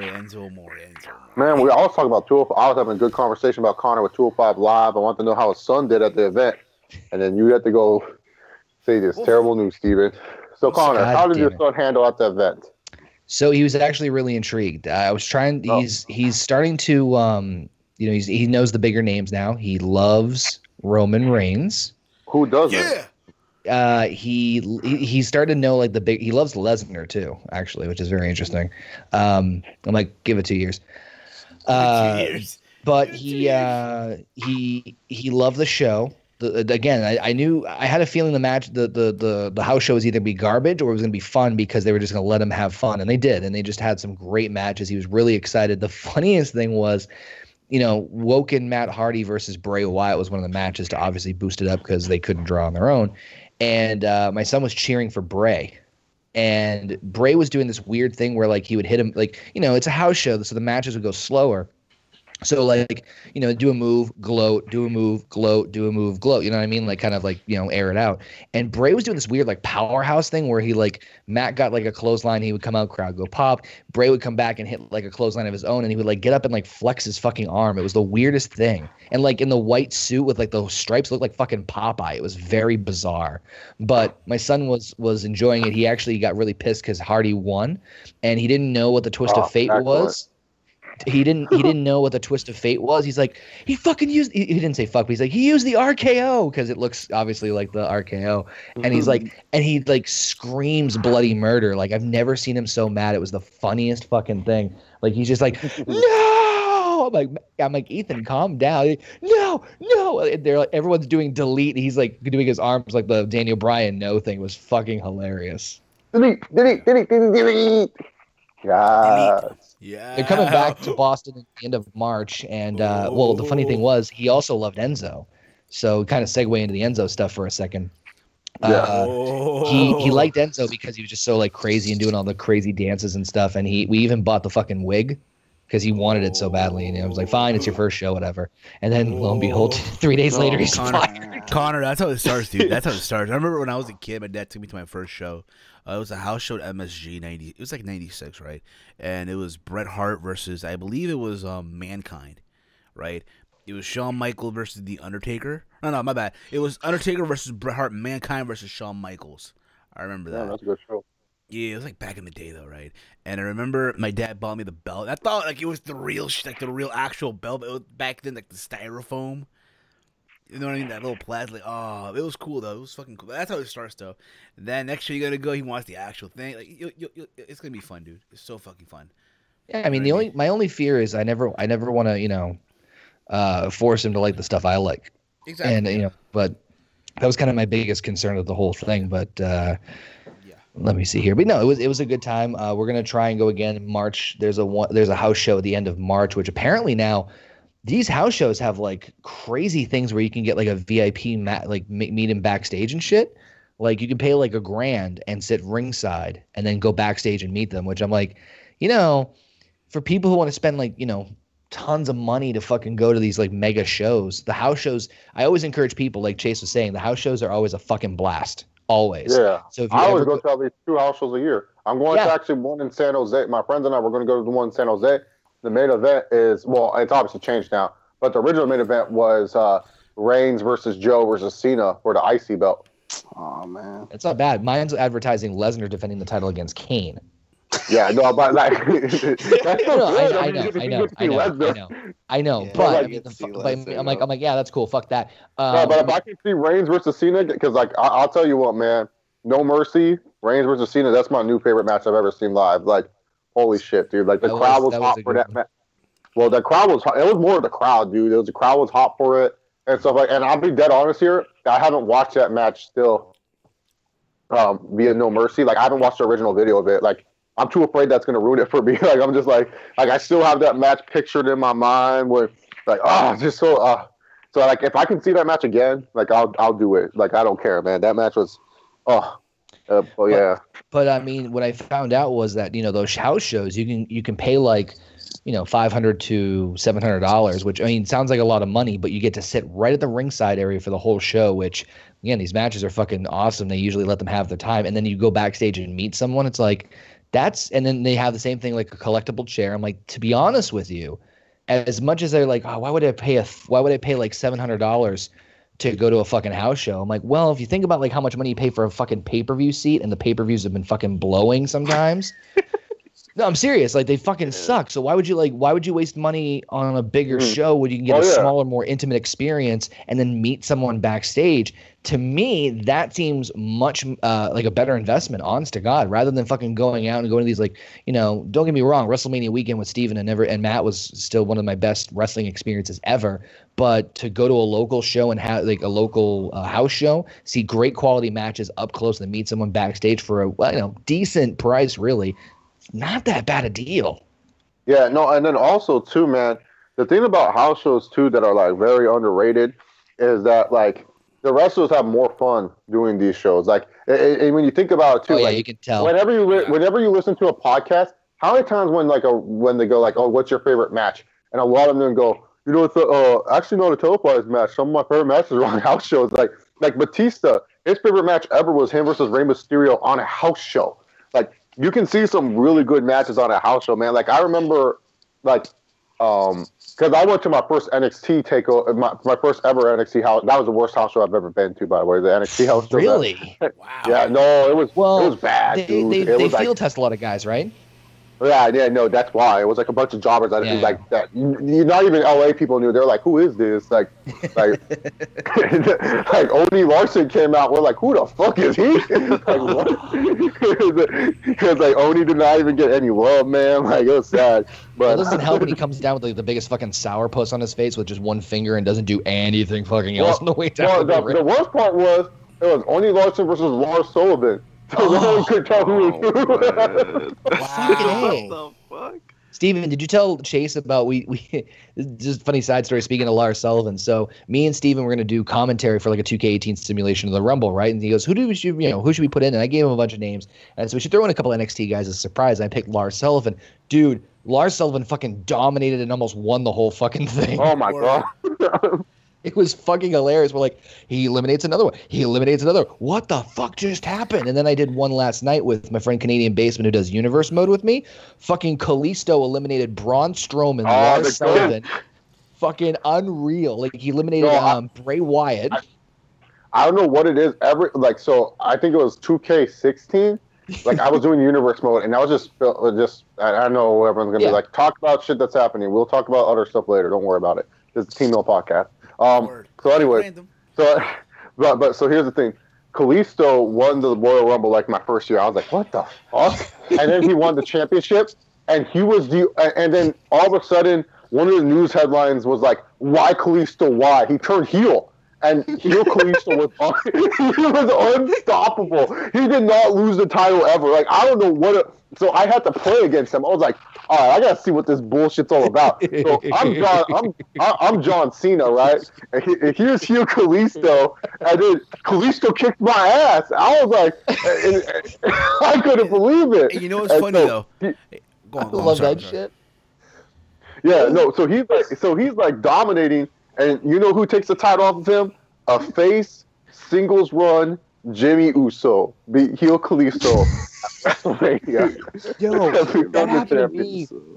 That happened to me. So when fucking Universe Mode first came out, they did the same thing to me where I'm like, I'm just gonna I did like 5 years in advance. I'm like, let's just see what happens in like 5 years. I don't know what the fuck. And I looked over, fucking Jey Uso had like the tag team, the Intercontinental, the WWE, and the World Heavyweight Championship. I'm like, how in the fuck did he get all the titles? And then I look at the WrestleMania card, and I'm like, okay, he has to, like, it was like Taker and Hell in a Cell. It was like, I think Sheamus, like big, like triple threat for the U.S. title, and then like a tag team, like tables match. Fucking won them all. I swear, I think every Universe Mode that I played, no matter what year 2K, that the Usos have been in the game, they always separate them, and one of them just becomes like super dominant. I think that's like in the code of the game where it's like, yeah, we got to separate the Usos and make them dominant. Like, I remember one time my friend and I, we were playing Universe Mode, and we were like drinking some beers, and we played the Rumble, and he had Zack Ryder win, and so there was an option: do we give Zack Ryder his title shot or not? We hit no, because we said we didn't want that. And poor Zack Ryder never recovered ever since, man. Like, that's my biggest regret ever in Universe. Yeah, no, it's like my biggest regret. I think what happens is the game split up the Usos and make one of them dominant just to get ourselves mentally and physically ready and prepared for Roman Reigns. Yep. Yeah, last time I had funny. Universe mode was like Jinder Mahal. I think this is a 3MB Jinder Mahal. He was getting pushed. I was Not like, even the modern day Muhammad. It knew. It fucking knew. 3MB Jinder Mahal won the Rumble, won the title, had the belt for a long time. Oh, So now we know where it lost it, started. So now we know where. So it's started. funny. Fucking love So- that shit. So, I remember back in the. So I remember it was yesterday, right? So I did the simulation again for the Rumble through the PS4, whatever, right? Through the stream, whatever, right? And Bo Dallas, dude. Yeah, Here's dude. another one. Dude, Bo Dallas made it to the finale with him and Cena. And Bo Dallas eliminated Randy. Bo eliminated Randy Orton. He eliminated James Storm. He eliminated a lot of people that throw him all the time. Like, wow. And it was just cheering for Bo. Like, come on, Bo. Come on, Bo. Oh, fucking Then taxi Bo off driver. with John Cena. fucking Taxi Driver won mine in Universe mode this year. Oh, Uber driver. Uber Driver, yeah, sorry, Uber Driver. So what happened was it was down to him and Samoa Joe, and then like you know how they do that quick elimination God. where they just run back and then just fucking clothesline and they just fucking convulse on the floor. It was that. It was that type of elimination. It was like fucking like he's just like, hey, and then just like blah, and they just took him wide out. It was fucking insane. I think it was them. I think Ziggler was down to the final one. I think it was Finn Balor got his ass tossed. Like Joe just fucking flung him like a booger. Good. It was fucking Good. insane. Good. I just saw his leg go. That's all I saw. I'm like, Jesus. Oh, Good. man. Hope that happens in real life. So let's get back to this whole Enzo Amore debacle. So he was suspended this past Monday over rape allegations, and this was literally hour before Raw 25. And apparently Raw 25 he'll be able to defend the title or something like that against Goldust. I heard, or have a match against Goldust at the Manhattan Center. No. He was supposed to do a match. He was supposed to do a segment with. He was supposed to do a segment with Goldust, and it didn't end up happening. It was supposed to be the spot that was eventually filled by Slater. Slater was like the whole thing with the Dudleys, and he was supposed to have a match with Goldust, and that was supposed to get balked. And then, of course, Dudleys are supposed to make the save, and then he was supposed to be put through the table. So, looks like he got a different type of wood. So he got suspended. The news came out apparently through the rape allegations that happened back in October in Arizona with a woman by the name of Philanoma, I guess that's her name. Philanoma? Philanoma, that's her name. Philanoma. Some shit like that, right? Fucking piece of work she That's is. her name, Philanoma. Something like that, Philomena. right? $40, you can see her private Snapchat. Philanema, there you go. Her name is Philanema, right? And Fill her holes. fill her hole, fill her Nema, fill her tot, whatever. So the shit was that, that's what happened. Apparently, back in Arizona, back in October, she alleged that Enzo Amore raped her and two people were accomplices, what have you, in like some hotel or whatever. And WWE immediately suspended him. Don't forget the part where she was high on cocaine and everything like that. High on cocaine, meth, and all The that stories were very fuzzy because there was one that was not that like when she initially came out with the whole thing, there wasn't a lot of detail, then there was a very detailed post, and there was still some fuzziness, much like a freshly shaven sack. It was still a little fuzziness. Keep this in mind. In terms of the details. There's a woman that has a YouTube video where she faked a pregnancy. Keep that in But that mind. was years ago. That was years ago, Steven. That was years yeah. ago. That was years ago. You can't blame her. She was just having fun. That was an angle. She would never lie about the truth. It was a $40 swerve. for It was a Snapchat swerve. video. It was a It swear. worked. It I'm worked. telling you, bro. Bro, I gotta tell you, bro. Bro, I gotta tell you, man. Back in the day, yo, back in WCW, bro, this would have been an angle, bro. This would have been a big match leading up to No, that Starcade, bro. too. I think he would book this. He would tell Vince, "Hey, don't fire him. Let's book this on the show tonight." Exactly. Philanoma on a pole, bro. I'm telling you now. Philanoma on a pole match. I'm telling you now, bro. It's gonna work, bro. No, not that far. I just felt that he would make like Enzo do some weird shit with So- Divas or something. All this, right? And again, this is what she wrote. I guess the day when she announced this whole thing about the suspension. This is what she wrote, in quote. She wrote, "Okay, it's been long enough, and I have been so scared to share this. I was raped in mid-October by WWE Enzo Amore, also known as Eric Arden, and Tyler Grosso, and too poor, let it happen as accomplices. I was in a mental hospital for 45 days after it. They are not good people. Right? And the woman shared further details and quote here, the original question Tupper asked me was if I would suck Enzo's dick. I said possibly, but if I wasn't down, she said we could all just hang out. Then they got me way fucked up. They left me knowing what was going to happen. When Enzo, the WWE guy, started coming on to me, I was pissed. I was pissed out on the couch. You were pissed on the couch? I was pissed out on the couch. She was passed out.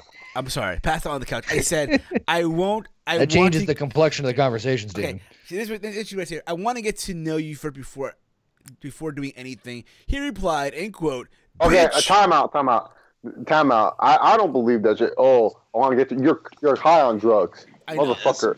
Like, exactly.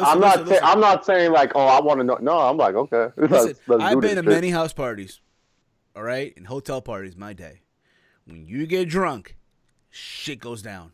I know, but Chase's point, he makes a point. It's something that a lot of people made the point of, is that how the fuck can you be passed out and remember all this shit? Exactly.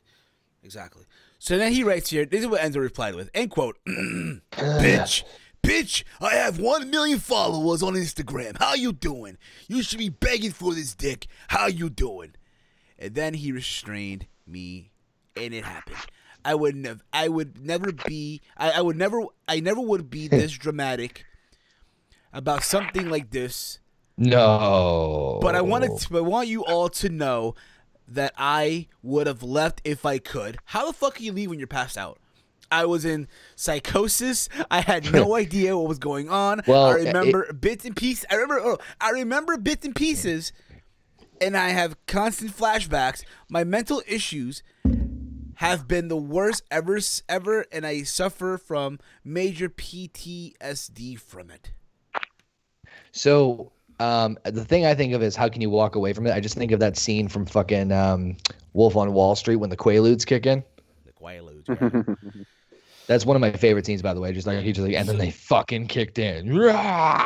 And apparently, as well, a rep from WWE tells Pro Wrestling Sheet that WWE has zero tolerance for the matters involving sexual harassment, of sexual assault until this matter is resolved. Enzo has been suspended. Apparently, on Monday, October 23rd, 2017, around 2:30 p.m., Phoenix police responded to a local hospital for a call of sexual assault that had reportedly occurred on October 19, 2019, at 401. The whole address under investigation. So really, and this is the stuff that everybody pretty much knows at this point. Fast forward through all the details because this is really where it gets down to. So that comes out Monday. They suspend Enzo. Great timing, because the only time it could have possibly been fucking worse was WrestleMania weekend. They suspend him accordingly, which is exactly what they should have done. They did it with Rich Swann, who, by the way, has been dropped of all charges, so he should be returning to WWE very soon. I don't know. All these people that via our good friend Elena, all these people were saying he was released or something. I don't know. I haven't heard anything. I know that the charges were dropped, and his lawyer made a statement. Why would you release him now? I don't know. These are all. Hey, that cruiserweight title's fucking cursed, man. At this point. Yeah. So, but can you imagine that? Not guilty, still released. I told people he wasn't guilty. I told people he wasn't guilty because I said you can't be kidnapped in a vehicle that you own. It's not possible. Exactly. Let me. Okay, I know we're on the Enzo Amore thing, but I want to rant about the Rich Swann thing real quick. First of all, we don't know what the fuck happened with Rich Swann and this girl. Okay, that's the thing.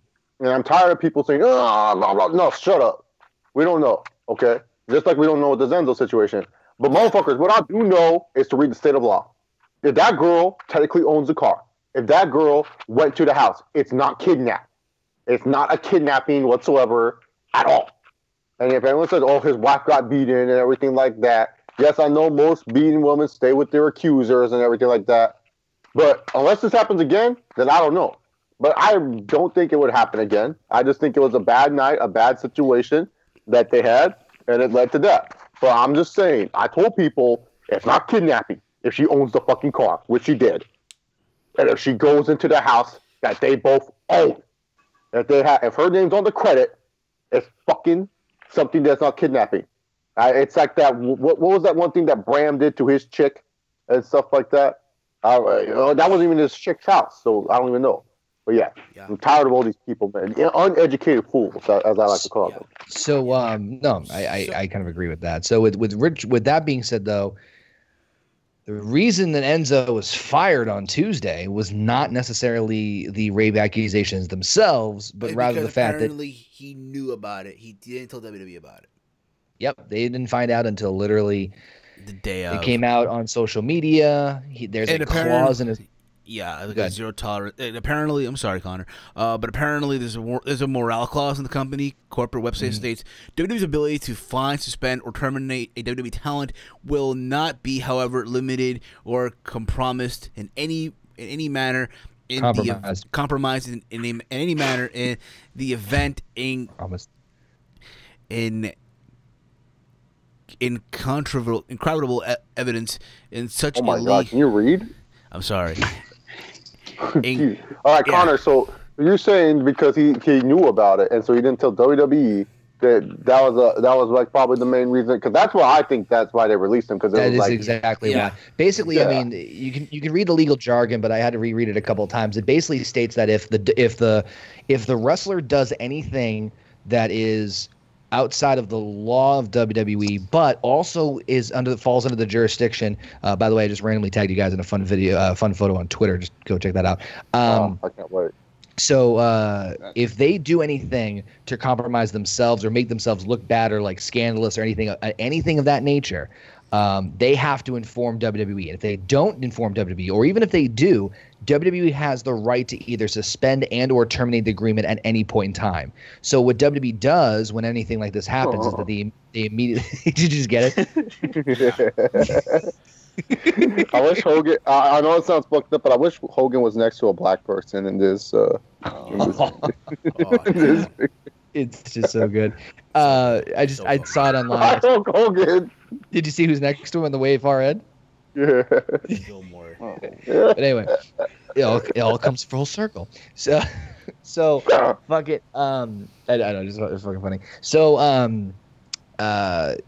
if Enzo told them when this happened in October, then it would have looked in better light. And honestly, combine that with his pretty shady backstage reputation, just didn't do him any favors. Exactly. So apparently, when Vince found out, he told him to get out, like just to get, like he literally said, "Get the hell out, like just go."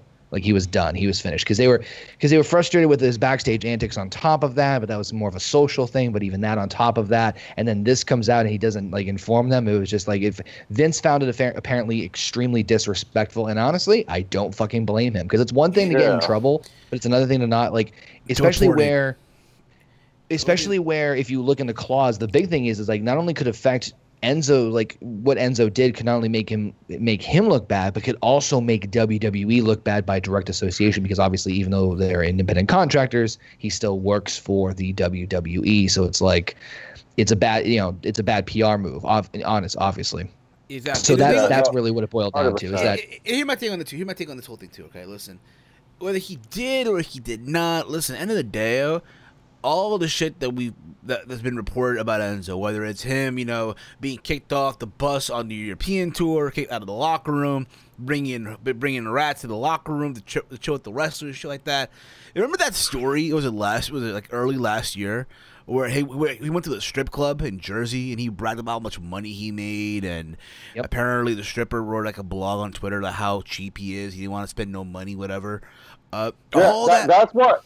That's why when people say, "Oh, you can't blame him for," look, he messed up with the stripper. I wouldn't be like, I'm just saying, like, I'm not saying he did it, but I won't be surprised. Like, I wouldn't be surprised, like, if it comes out that he did. You know what I'm saying? Like, I'm not sitting here like defending Enzo. Like, look, the thing is, this is a good thing for Enzo, man, because like he's gonna make money in wrestling no matter what, man. I know people think I'm joking, but fucking join the Bullet Club if your name's free. Fuck WWE. Dude, Young Bucks would take your dumb ass. You would make the Bullet Club more relevant than they are now, dude. Enzo Club t-shirts will outsell those stupid Villain Club t-shirts, man.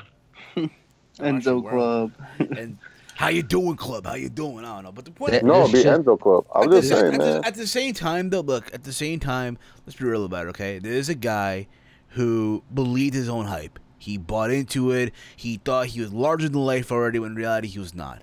There's a guy who didn't have anybody to keep him in check. I get everything about it, right? Look at it too.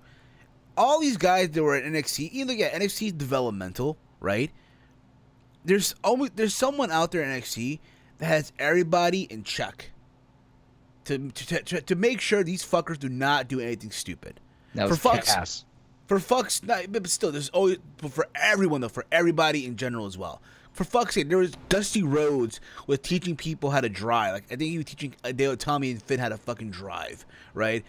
There's even courses I heard. There's courses where they teach you how to save money and shit like that. But the point is though, there's always that person to look after these guys in NXT. You're on the main roster. It's like you do what the fuck you want to do, Land of the Wild, if you will. Not like it was back in the 80s and the 90s and shit.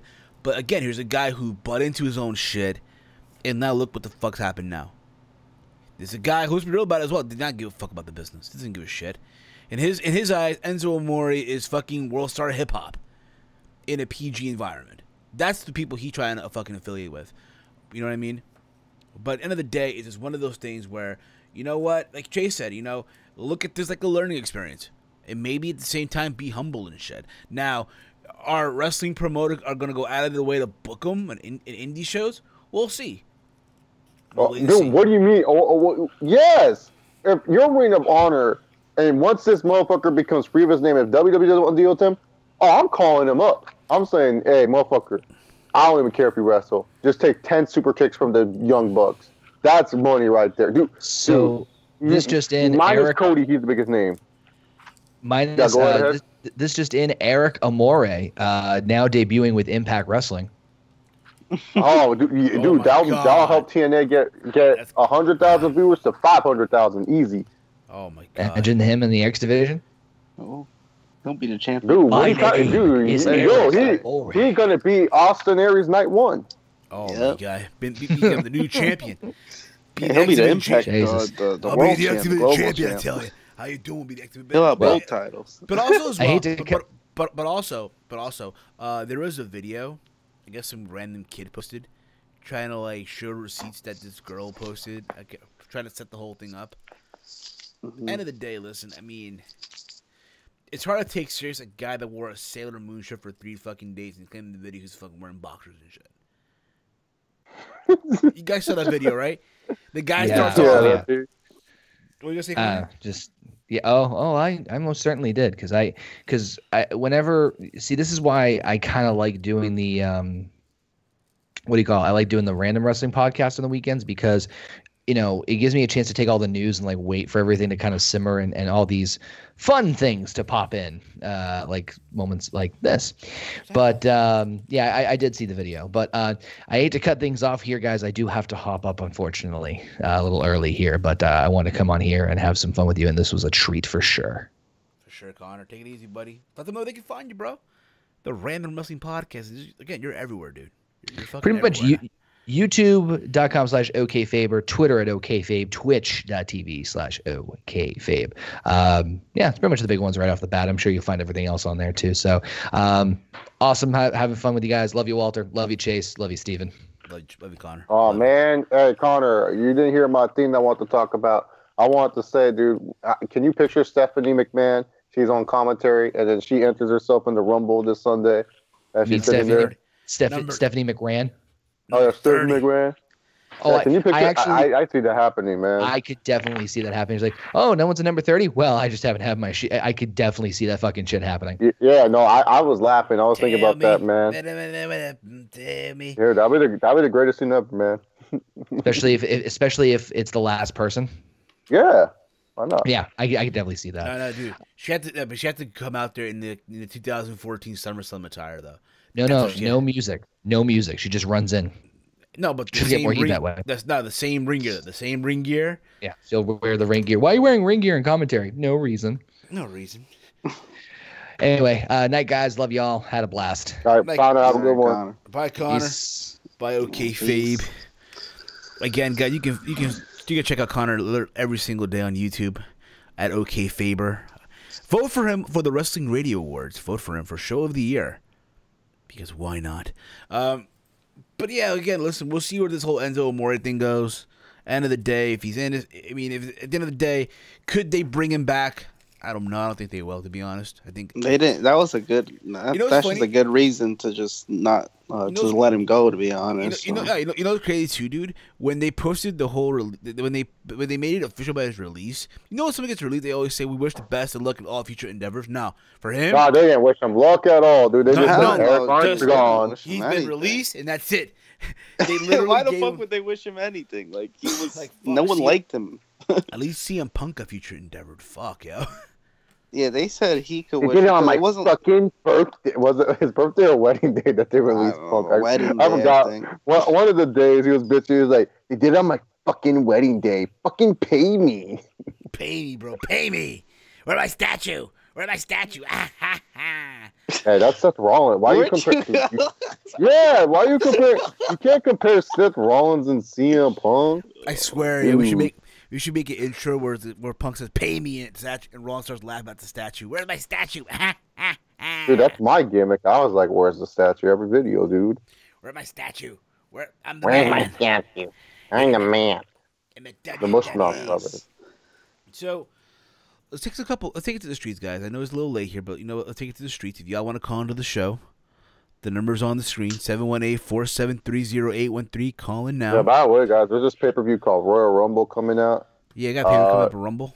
Here's my quick prediction, because I don't know why Steven didn't plan us to do predictions. Walter, you can do predictions with me as well. So, Walter, we have Grand Metalik, Kalisto, Lynn Dorado versus TJP, what's his face, Drew Gulak, and this is all off the top of my head, by the way. I'm not even looking at the screen. Drew Gulak and one other cruiserweight that I forgot the name. Oh, I think maybe it's another heel cruiserweight. Who cares? Oh yeah, Gentleman Jack Gallagher. Who do you think's winning that match, Walter? I got the heel team winning. Oh man, I didn't even know this was a match. I was totally caught off guard. Yeah, it's on the pre-show, buddy. Whoa, shit. Why not just go with the faces, right? I heard Grand Metalik, and that's all I need to hear. Just pick him, Yeah, okay. No, they should have done, man. And then, Steven, right now it's our Royal Rumble predictions. You said you don't need to do them because you already did them. So I got the card here. I got the card here. Okay, yeah, and I got the card on the top of my head, so I don't need no fucking card like you. I'm prepared. And then we also got. Chase, we got a caller, dude. We got a caller on the air. Oh, we got a caller? Oh, okay. 470, you're on the air. Caller, you're on the air. What's up? Who's this? It's Gold Standard. Ross, how are you? Ross, I was just talking to you not too long ago, Ross. What up, Ross? Yeah. I thought I would call in, ask you guys can't call a little Ross. question. I call him Ross, dude. You don't know him like that, Steven. He's Gold Standard to you. All right, so yeah, Bobby Roode's having a Johnson United States title open. Ross, I used to say Ross. Walter, who do you think is going to challenge Bobby Roode? Maybe someone like Ty Dillinger. I don't know, someone lame.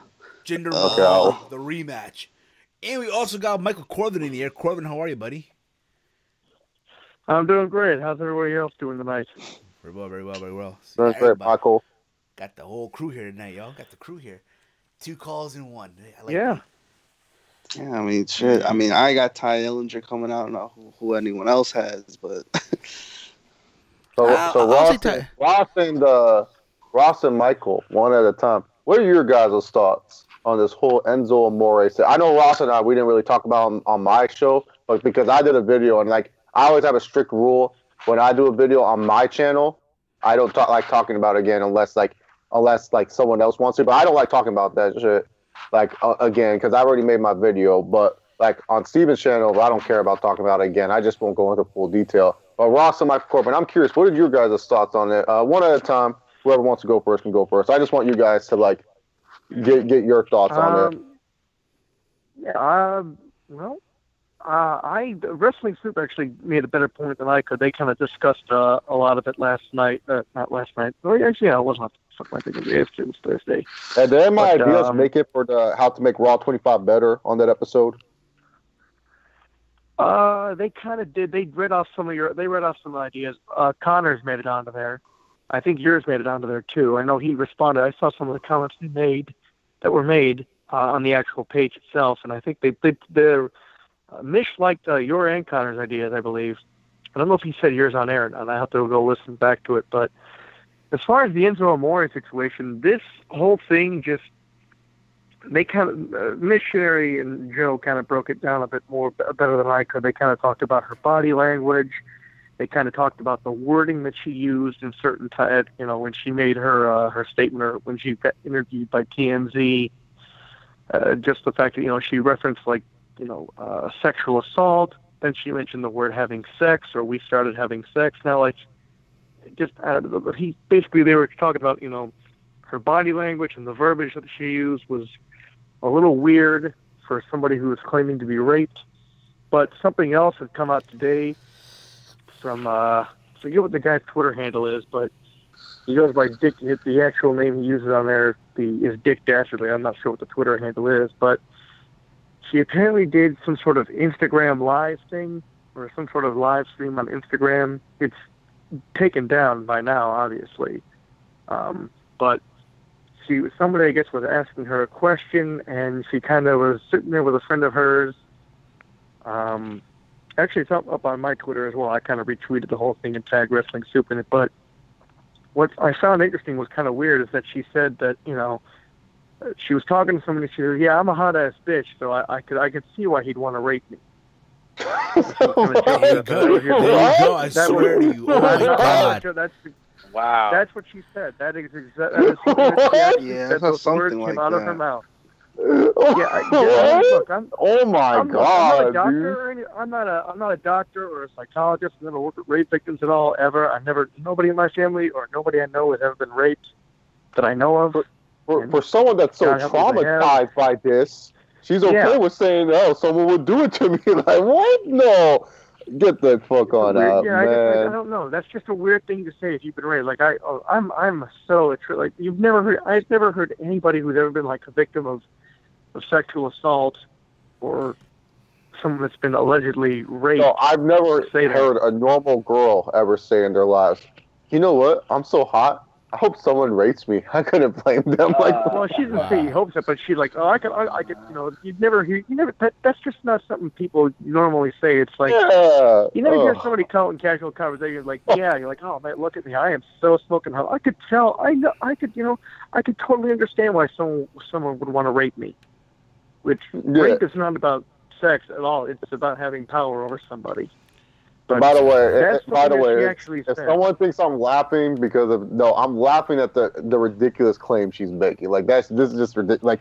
It just astounds me that there's this type of human out there in the world. This is just ridiculous that humans like this exist. This is why our world's so stupid, because we have people like this who claim they're rape victims and then say, "Oh, I can see why he would rape me. I'm hot as fuck."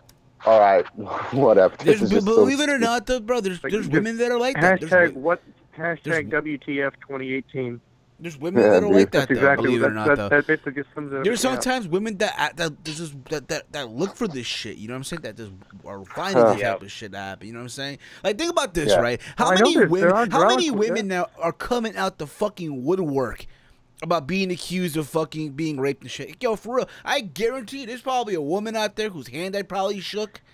They're probably accusing me of fucking rape. That's what, because one of my friends actually asked me, because me and her were close, we're friends, we're just that, we're close, and so we pounded all the time, and then she just asked me, she was like, I don't mean to be rude, but she's like, "You're just not hugging people? I'm just curious if you're not a hugger or if you don't like your personal space." I'm like, "No, it's because I like to protect myself and stuff like that." Because I'm like, "I know you want to do it, but I'm just saying I don't want to be out there and be all huggy and open and then get treated the wrong way in today's world of society." Say, "I have nothing against you." I'm like, "If you're cool with me hugging you, I'll hug you."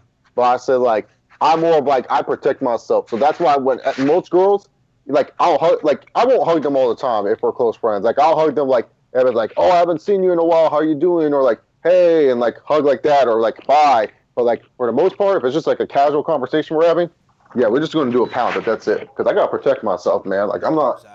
I'm not looking to get But you into get the to these idea. bad situations, All man. these women now coming Yeah. out the fucking woodwork. We were dancing one night and he fucking raped me and shit. The fuck, yo. Yeah, because that Me Too campaign they got Me going too, on yeah. now. Yo, me too. I mean, yo. it's sad because I understand the movement, but like some of them are just abusing it. Now. Half of these fucking feminists live with their fucking boyfriends and shit, alright? Live off their fucking boyfriends and husbands, alright? They want to talk about equality. Go make me a fucking sandwich, alright? And shut the fuck up. Oh my god! See, you're taking it way I too didn't far. say anything. I'm cool with that. I'm cool with them. I'm Like, cool with it too. The views and opinions of No. one heel, Steven, do not reflect the views and opinions of myself, Chase, or Walter. Just throw that out there, folks. Or Ross. yeah, Ross over here. Yeah, everyone has to be prevented. I know it's fine. No, I'm just saying. Like, I'm just someone that protects myself. Like, I'll protect myself before, like, you know.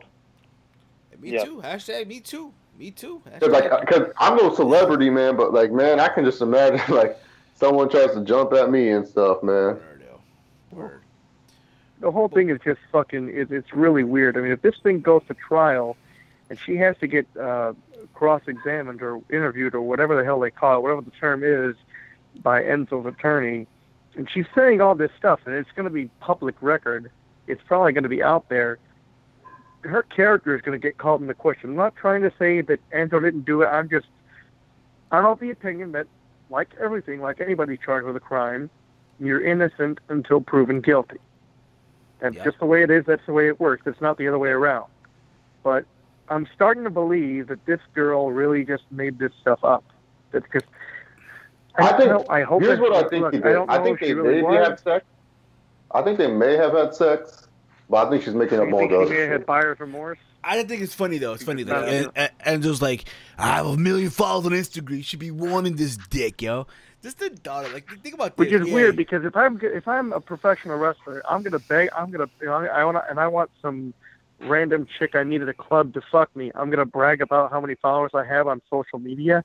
You know what's sad Why though? wouldn't I brag?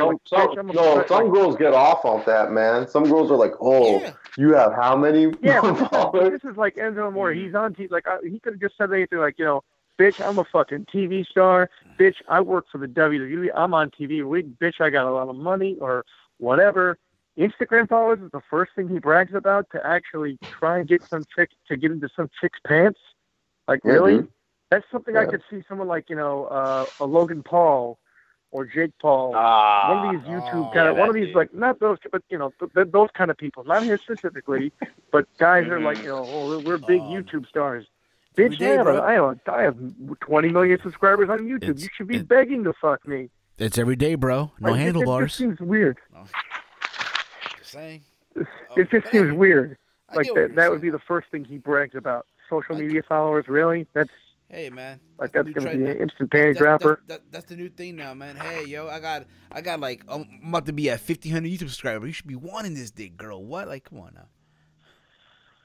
It just seems the dumbest thing to brag about. Like you'd never hear somebody like if I don't know, like if LeBron James is at a fucking nightclub and he's trying to mac on some girl, you think he's gonna brag about how many followers he has on Twitter or how many Instagram followers he has? No, he's gonna brag about how fucking I'm an NBA star.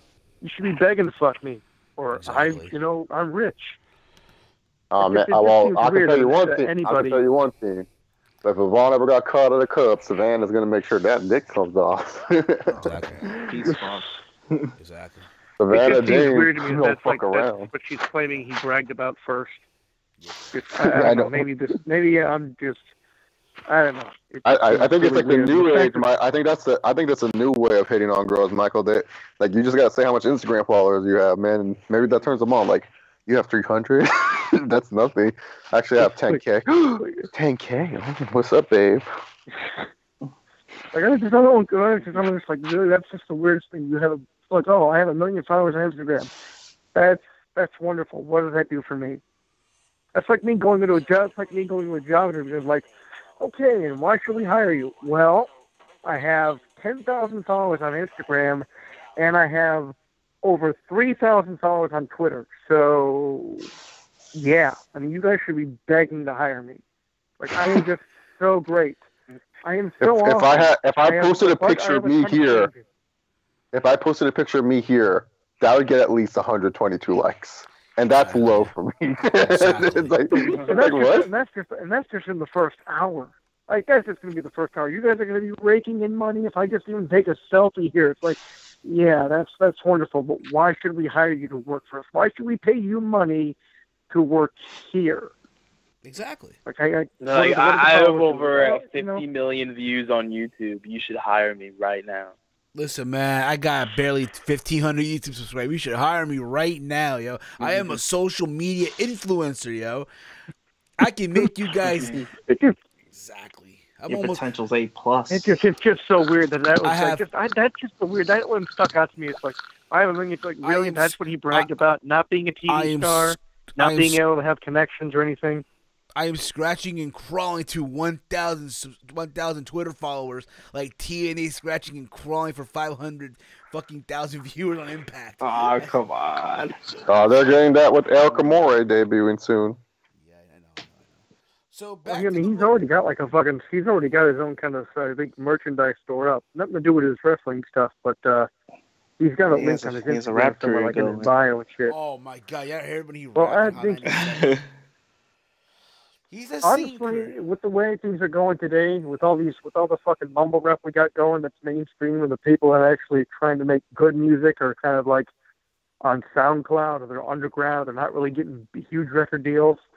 You might as well fucking try out for a rap career. I mean, for fuck's sake, anybody can fucking do it. We got what? Little Flip, little whatever the fuck. Little Flip, that's old school, bro.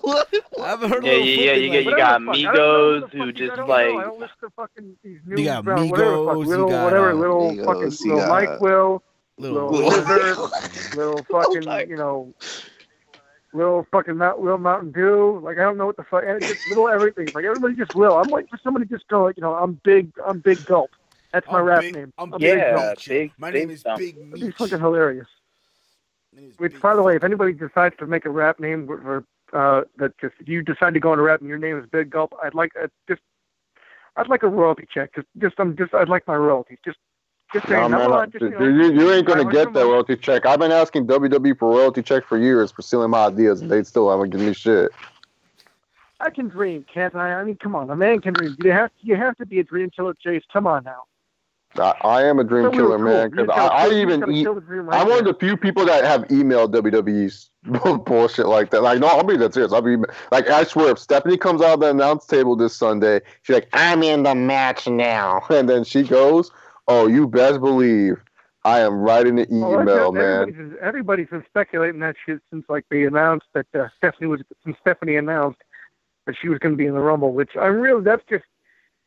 that's just going to make the Rumble the women's Rumble even worse. It's like, I could deal with the crappy commentary, and now I have to fucking sit now.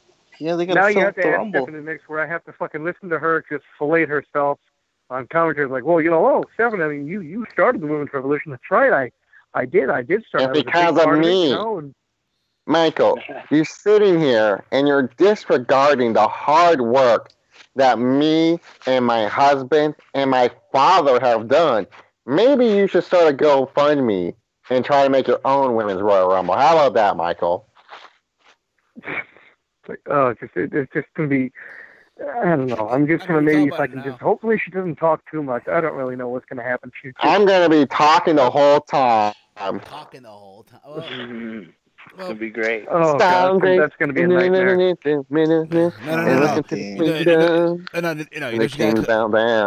No, she got to come down to the old school, the 2000 theme from the old Triple H theme song. Not gonna listen to anybody. Right, because the beginning of that song, I love My Time, but like the song starts like, let's get a little bit of Triple H, bitch. So like, what? No. She'll probably just come into like an edit theme, like that first part, like that fucking like the Chris Warren part where he just says, give me a little bit of this Triple H. That part will be edited out clearly, and it's just gonna fucking just be the whole thing with just like without mentioning Triple H on there, and that's what it'll be. Pretty much. So I mean, I don't know. It'll be weird, but So, do you guys think? Aside from the Stephanie, who do you guys think is winning the Royal Rumble this week? Which one? The women's? The women's or the men's? Sunday? Which one? The men's. Women's, I'm pretty sure we all like. It's either Asuka or Ronda Rousey. Apparently Ronda headed to Colombia, dude. Apparently Ronda. Steven, it's called a private jet. Shut up. The fact that she had to make like a press release to announce that, and she didn't respond to anybody like on Twitter or anything beforehand. Yeah, like, thank you, Michael. Guys, like I'm not gonna be there. Look, guys, like I appreciate all the support, but I'm not gonna be there. I gotta go to Colombia. She could have told everybody this month ago. I'm not falling for that now, shit. TMZ catches her at the airport or whatever. Like, well, I'm gonna be in Colombia. And I have a press release. Yeah, totally. This is totally. Yeah, she's totally not going to be there, right? And I'm gonna fucking fly to the moon tomorrow for NASA. Come on now, give me a break. She's gonna be there. No one's ever done this before. Yeah, and there's this thing called a private jet. She could fucking always go on a private jet and then like do her 5-minute spot she needs to do, and then bounce and dip when she's done. Pretty much. I mean, I don't know how far it is from Colombia to the U.S. or wherever, or from Colombia to Philadelphia, Pennsylvania, but whatever. But who do you guys got? Yeah, she could just parachute. She could just parachute to the arena. so I'm gonna go with pretty much. I'm gonna go with Asuka. I think Asuka's winning the whole thing. The women, I'm thinking. Like I said, it was either Asuka or Ronda. You think it's Asuka? Chase? What do you think?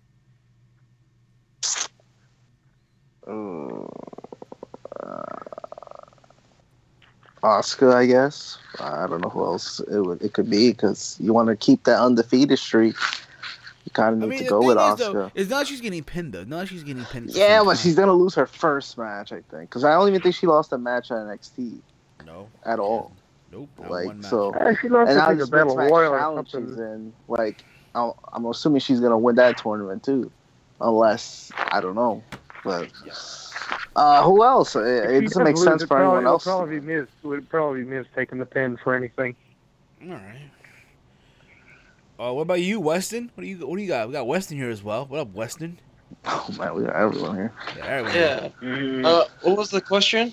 Who do you got winning the women's Rumble match, if anything? I think it's either Rousey or Asuka, one or the other. Okay. Ronda, Asuka, Rousey, Chase, Ross. I picked Asuka. What you, Dr. Chase? No forget Honda Housey. Honda. Yeah, we all know it's either two people. Like, I don't think anyone else is. What about the return? Who's returning? I don't know who's returning. That's what I'm curious about. Because clearly you're gonna need some returns. The iconic duo. I hope it's not a lot of NXT people. No offense to these NXT girls, but you gotta have some. You gotta have some. I mean, how else are they gonna fill? How else are they gonna fill the rest of the spots there? They got 18 people confirmed so far. They could bring back some people. We saw Tori Wilson. We saw, some of those females that we saw. Bring back Mackenzie Montgomery. Yeah, there you go. Yeah. No, bring back Tiffany. Bring back Tiffany. No, don't bring back Tiffany. Bring back she'll come back, man. She'll come back with her knife to Fred Drew McIntyre's dumbass again. Oh man. Drew McIntyre's gonna be in the crowd as soon as he sees his X-ray. He's gonna run for the fucking hills. Yeah, dude, he's gonna go. The crowd. He's gonna go help Alberto in a bar again. No. They gotta bring back fucking Karma. Yeah, there's one person that will see Karma. Yeah, she was already in a Rumble match. That would be wonderful. That would be kind of cool. I don't know if she'd stick around, but she'll be the first female to compete in two Rumbles. Think about that, right? Think about that moment. Imagine we have a moment where it's Nia and fucking Karma, or Awesome Kong, right? Granted, Awesome Kong is not what she used to be, but still, I'm just saying. People are gonna eat it. Yeah, man. I can imagine that. I can imagine that now, and then Tamina puts that in black and white. Says, "Wow, what a moment in time for my cousin." As she stares down with Karma, and she tries to correlate it to Hulk Hogan and whatever her name is. The irresistible force in the immovable object. What about the watered down version? What about the men's Rumble? We heard about Roman Reigns being added in. Christmas came early, like I said earlier. Here's my thing, right? I know people are all mad and furious that, oh, no, they added Roman into the Rumble, right? Listen, end of the day, okay? Roman Reigns is not going to win the Royal Rumble. He's not. You don't know that. Are you sure about that? That's some I bullshit. say that. Here's the thing about it. And I say, Dude, that's the biggest lie you said. That's the Okay, biggest lie you even said, man. There's okay, two people.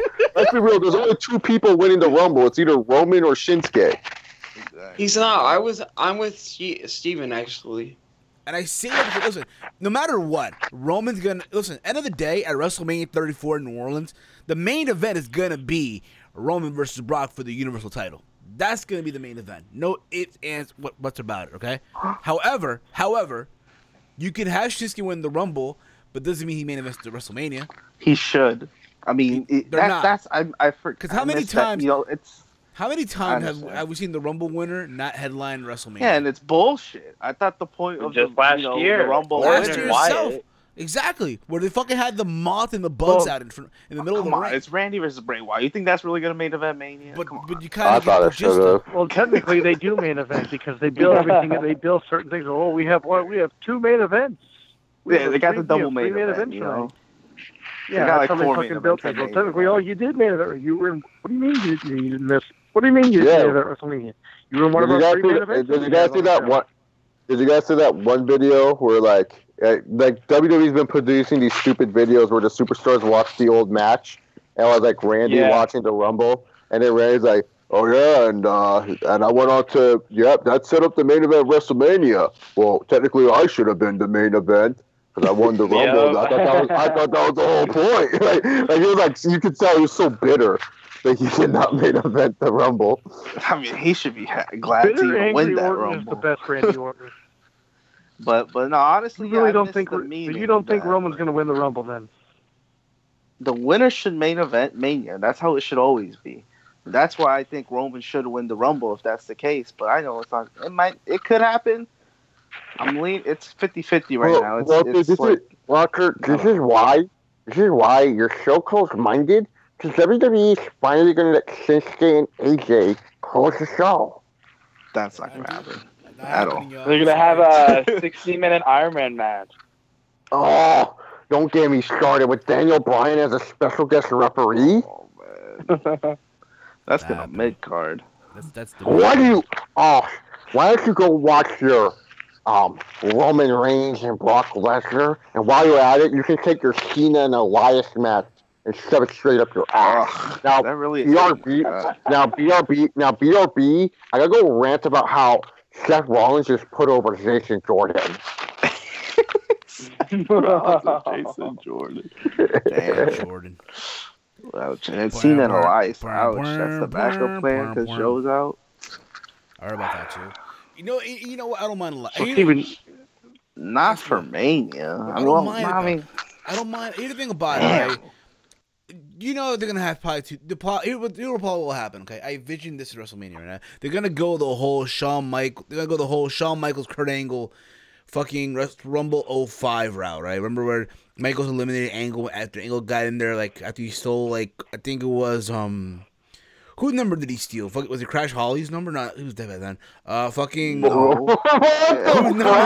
number did he steal? He was dead by then. He was dead by then. Okay, whose number did he steal? Oh my god. He stole, what's his name? He's like Paul that little Italian dude. Yeah, Nunzio. Nunzio, there you go. Okay, yeah, he stole Nunzio's number, right? He stole Nunzio's number and shit. I visioned something like that, right? Where something like that. Remember what happened? Angle got in the ring, he was on a roll, then Michaels eliminated him like that, and then Angle got back in the ring and tossed Michaels out, and that set up the WrestleMania 21 match. Yeah. Something like that. Elias on a fucking roll. Out comes Old Man John, Big Match John, and John eliminates Elias, and out comes Elias again and tosses Cena over the top rope. And that's where you build the WrestleMania match. Listen, they can have a match at fucking, was it Fastlane coming up or Chamber that the Raw's going to have? Have a match there? Chamber. Yeah. Have Elias win right there, right? Do the rematch at WrestleMania. Have Elias have a grand entrance with the guitar, right? A concert, if you will. And boom, he loses in LOL. Cena wins. Big Match John. That is such a waste of fucking time. But that's I don't think that does. I don't think that does Elias any favors. I know it doesn't. Like, look what happened to Rusev after the big feud with John Cena. Right, It took him forever just to get over. Rusev Day. Rusev Day. And look at Bray Wyatt after the feud with John Cena. It's not productive for them to do that. If you're gonna have one match, and it's probably gonna be at whatever pay-per-view they have. That's what they're gonna do. I mean, because I hope Joe comes back, hopefully, but cause I know that's their plan. And Cena. I think he's out until like maybe a couple weeks before Mania. So if he does do anything, he'd probably end up in that fucking Andre Battle Royal. Yeah. No, man, they could always do it like how Rollins did it last year, where he just limped and looked at Triple H awkwardly. Like, I think that could work. Maybe. Well, I would think they'd want to put Samoa Joe on the card somewhere to kind of get something out of him. I don't know. I mean, really, as far as the men's Rumble is concerned, I really don't see anybody but Roman Reigns winning. I don't think they'd want to go with John Cena winning for anything. I don't think that would be.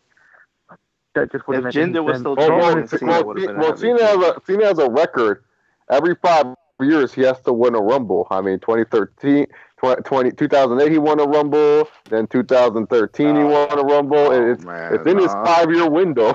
It's in his 5-year window. Him against Styles again. I mean, I don't think anyone would complain. But dude, what are you talking about? No, I can see the Cena promo now. You face Brock Lesnar. I face Brock Lesnar. What I think we should do is make everybody know who the real champ is, as we have a triple threat to unify all the belts. I could see the company doing that, but I think you might as well. It's not like with... Lesnar shows up anyway. Not like Lesnar shows up. Yeah, dude. Cena versus Lesnar. Who's the best part-timer? Exactly. Pretty much. That's pretty much what it is. I think I'm sorry, I forgot to say his real name. Free agent John Cena. My bad. Free agent John Cena. He's free agent.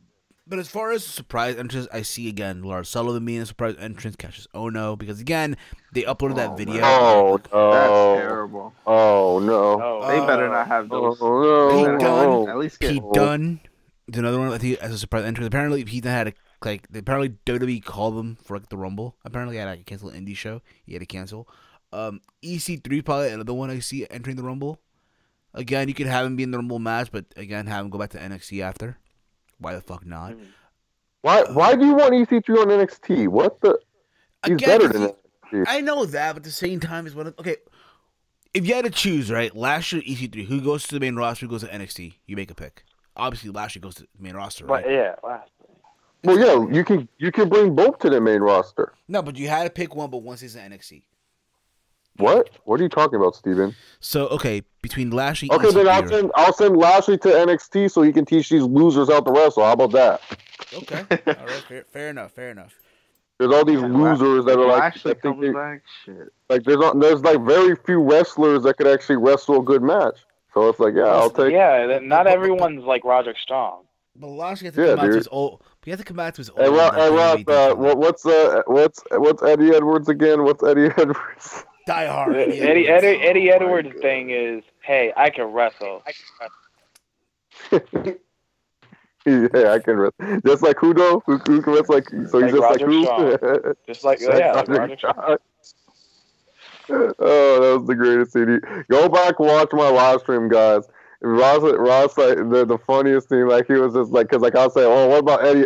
By the way, Ross, Eddie Edwards is actually re-signed with TNA, sadly. Oh, boy. One day. Yep. Indeed, one day.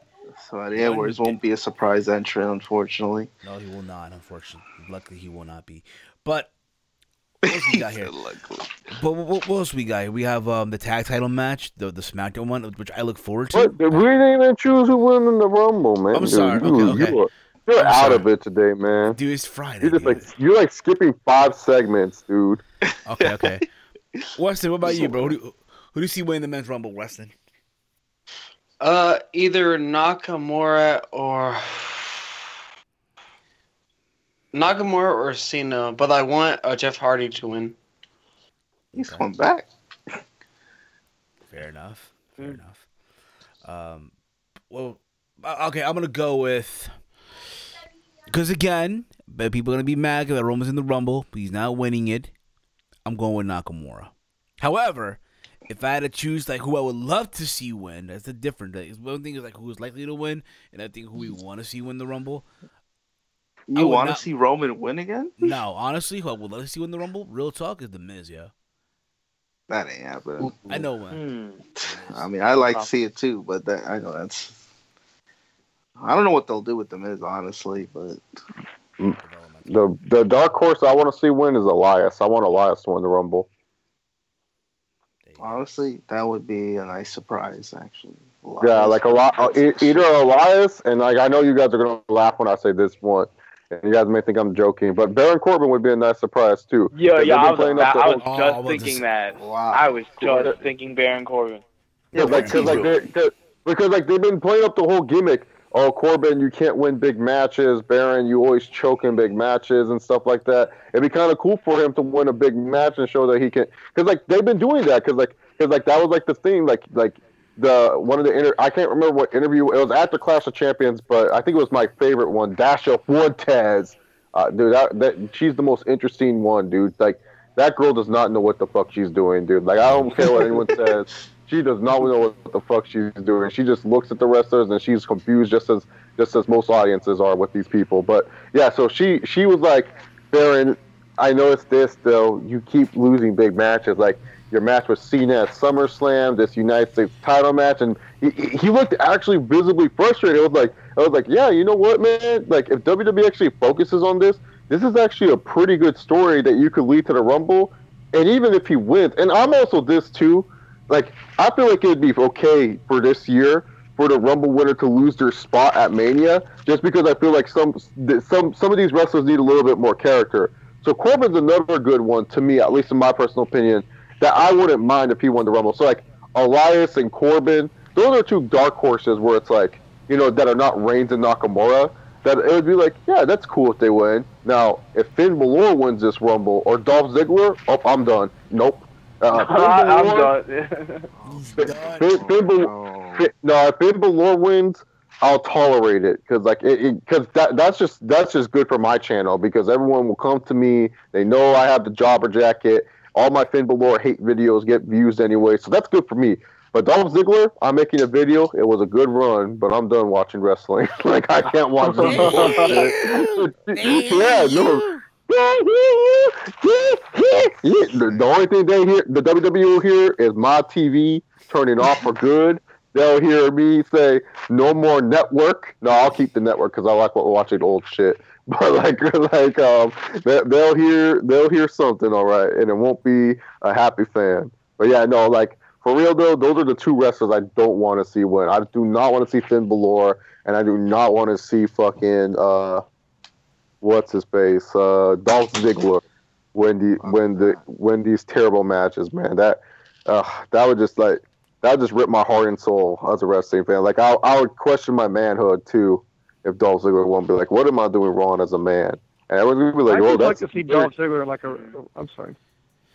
No, I'm just saying, Dolph Ziggler in a retirement match at the Rumble. Just have him be on the goddamn pre-show and shit. No, he should. I have a weird feeling that Ziggler could be answering Rude's challenge or something. Yeah, he can go ahead and be. I hope he does. Probably that's what he does. Why not just put Ziggler in a tag team or something? No, why? How about you Ziggler should literally come out. He should literally come out and just say, you know what, guys, I suck. Goodbye, and just leave us. and I'll just be like, man, that's the best promo he ever cut. Besides saying, hi, I'm Dolph Ziggler. That was the best promo he ever cut. He is perfection. All right, like I haven't missed him at all. He should just leave. Honestly, like over to New Japan. Have him answer Bobby Roode's challenge. Have him lose, and then after that, just have him be so frustrated that you know what, he quits, and that's his last match. We never see Dolph Ziggler in a wrestling ring again, and he just goes and does stand-up comedy or indie shows. And that's it. Yeah, just like Vader. Like they'll be like, Ziggler, what's wrong with you? He goes like, I'm just a fat piece of shit, and then he just walks away. It's like, what? All right, so they did Vader dirty. Let's continue. Yeah, I know they did. What else do we have here? No, I was just gonna ask Steven, who do you don't want to see win, or who are some of your dark horses? I already told you my dark horse. I never got The asked Miz right either. now. The Miz. The Miz. I want to see the Miz Walter, win the Rumble. Walter, what about you? My dark horse. Shoot, Yeah, who's who in are this some dark match? horses that you wouldn't mind seeing win? And then who are people you don't want to see win? People I don't want to see win. I think Balor's definitely one of them. I mean, come on. Balor already has.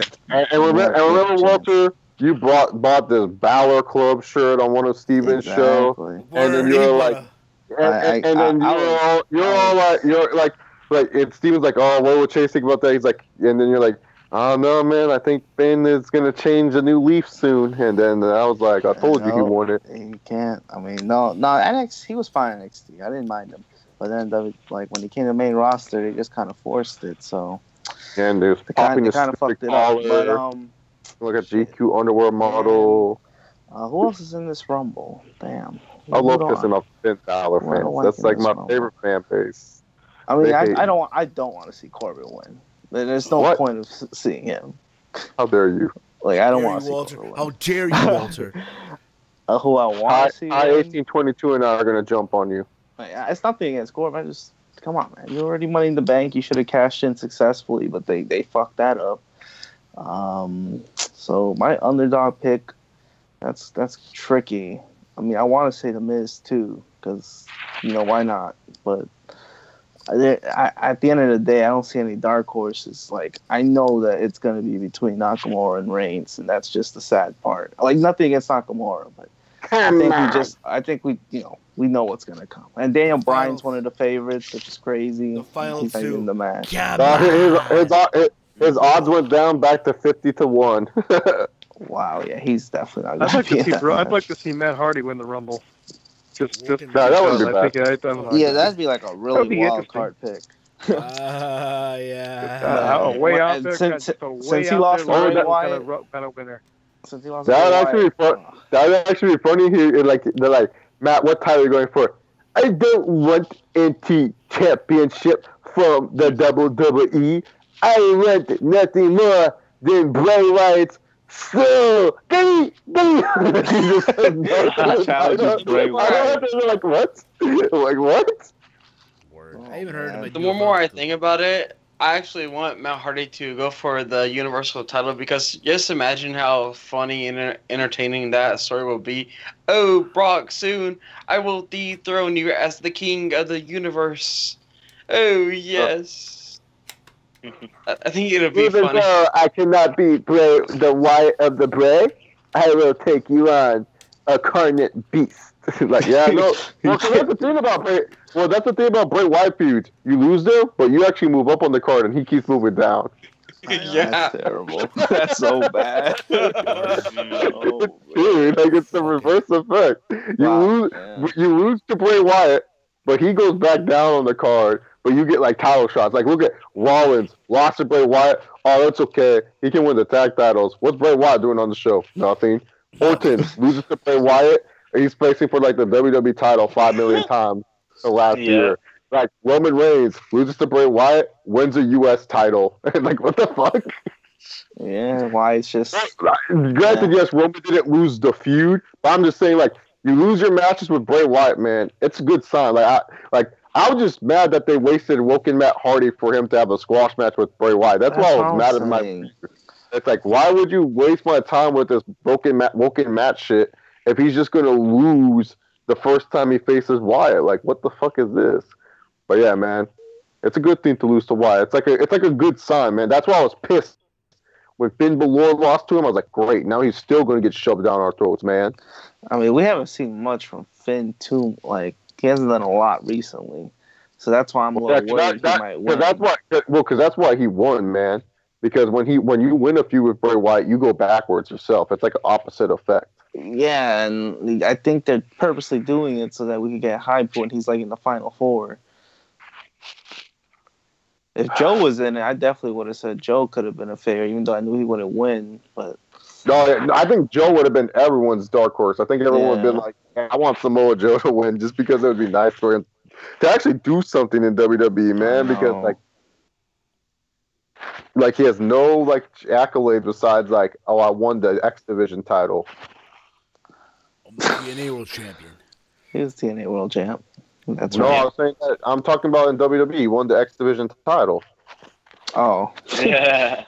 Yeah, he won the X Division. Yeah, he That's did. it. Like Technically, he did. Yes. he just won the X Division belt. Like that's what that belt is. Before they changed it to actually a real local title. Yeah. Yeah, All it right, looks much so- better now. And you know what's funny though? If you look at all the quote unquote champions of NXT, they're all like X Division wrestlers, man. Like Pretty it's like much. Seth Rollins, Big E is like the guy that was like part of Kevin Nash's crew with the bowling tournament. What's his face? Who was the next champion after Big E? Bo Dallas. Yeah, Bo Dallas is X Division wrestler. Neville's definitely X Division. Sami Zayn X Division. Kevin Owens X X Division. Division, Kevin Owens. Yeah, dude, Kevin Owens is X Division. Yeah, he For sure, kinda man. is. Finn Balor. Who was that? Finn Yeah, Balor. Finn Balor, number one piece of shit X Hell, Division. That's the number one X No, Division. he's not even X Division worthy, man. I put him in the global title scene for TNA. That's how bad he is. No. Yeah. The And then TV you have title. Legend, Global Legends TV title. He holds all the belts under different names and still doesn't get it over. But yeah, Finn Balor, X Division. Joe, obviously X Division. Shinsuke, Super X Division. Like, it was weird. Bobby Roode, for whatever reason, man, he won the X Division title, and he was like, oh, yeah, I want a real world title. Like, Bobby Roode's the only X Division champion to make it a world champion. So, go for Bobby Roode. McIntyre's not X Division, no. No, but I'm saying because Bobby Roode made it a world title after he won it. Right? Okay. Because they got rid of the X belt. And then Bobby Roode, because Bobby Roode's like, I'm not X Division. Yeah, no. Roode started the trend. And then McIntyre, and you know, Cien Almas, you know, he's like a pudgy. Yeah, no, he's a pudgy X Division. No, yeah. Now Gargano. And now Gargano, maybe. Yeah. Well, guys, I know it's getting late here, so let's get some rapid fire real quick with these predictions for the Rumble. I mean, let's guys want to do that regarding the tag title, the world title, shit like that. I mean, well, that's easy. The tag. I'll be real about the SmackDown tag title match. It's probably the one match I look forward to on the show. For some reason, that means we're gonna be disappointed. I hope not. But I'm gonna go with Benjamin and Gable on that one. What about you guys? Oh, you're smart. Go with Benjamin. And Gable. Yeah, why not? I mean, something fresh, right? Something new besides the Usos. Exactly. Yeah, hey man, I've been down since day one ish, and I'm not moving. All right, down day one ish. Corbin, Weston. I think Benjamin and Gable are going to win it. I got a feeling they're going to have the Usos lose at the pay-per-view. What about you, Weston? Well, we're headed towards WrestleMania, and I think the Usos are the better sellers, so let's go day one-ish. Oh, they go always win it back. Yeah. We have the Raw tag team titles. We have Rollins and Jason Jordan, Angle Maivia versus the Bar. I'm gonna go with the Bar, and I think we're gonna finally see the heel turn to Jason Jordan, like Owen did to Brett back in '94. So much for rapid fire. That's my thing on that. What about you guys? Chase, Walter, Jason Angle and Rollins retaining. Okay, they're gonna retain. Yeah, right. Dude, I wanted that. All right, Walter. Yeah, they're not gonna lose it just yet. They still have one more pay-per-view to go. They'll lose it then. Thank you, Walter. That's what I was gonna say. So you could keep it with Rollins and Jordan for now. The Bar doesn't really need it. They'll probably win it back next pay-per-view or some other team. Who knows? But yeah, we could. It's not gonna. They're just not gonna give you a WrestleMania storyline just yet. So. All right, Ross. Rollins and Rocky Maivia. All right. What about you, Corbin, Weston? Weston can go first this time. Let's go with Shelton Benjamin is clone and Seth Rollins. Okay. All right. What about you, Corbin? Back to you. The ball's back. You know what? I think it might actually be. God damn it. I think the Bar might take it. I just have a weird feeling that they might have some miscommunication play into them, Jordan and Seth losing the tag titles. All right. We then have the WWE Championship. AJ Styles in a handicap match versus Kevin Owens, Sami Zayn. Cammy. Now, in my prediction video, I did say AJ Styles, but at the same time, you could definitely go. You can go Owens and Zayn and have AJ get it back before Mania. But in this case, I'm gonna go with Styles. If he'll find a way. I have Sami Zayn hitting AJ Styles. But wait, because Shane's gonna reverse the decision and AJ's gonna retain. All right. Why you, Walter? AJ's retaining. I don't know how they're gonna do it. Maybe the way Chase said it, but whatever. However they pull it off, I'm pretty sure AJ's still retaining. I hope he does because Owens and Zayn as co-champ. I don't think I want. And you don't want to see Cam. You don't want to see Cammy.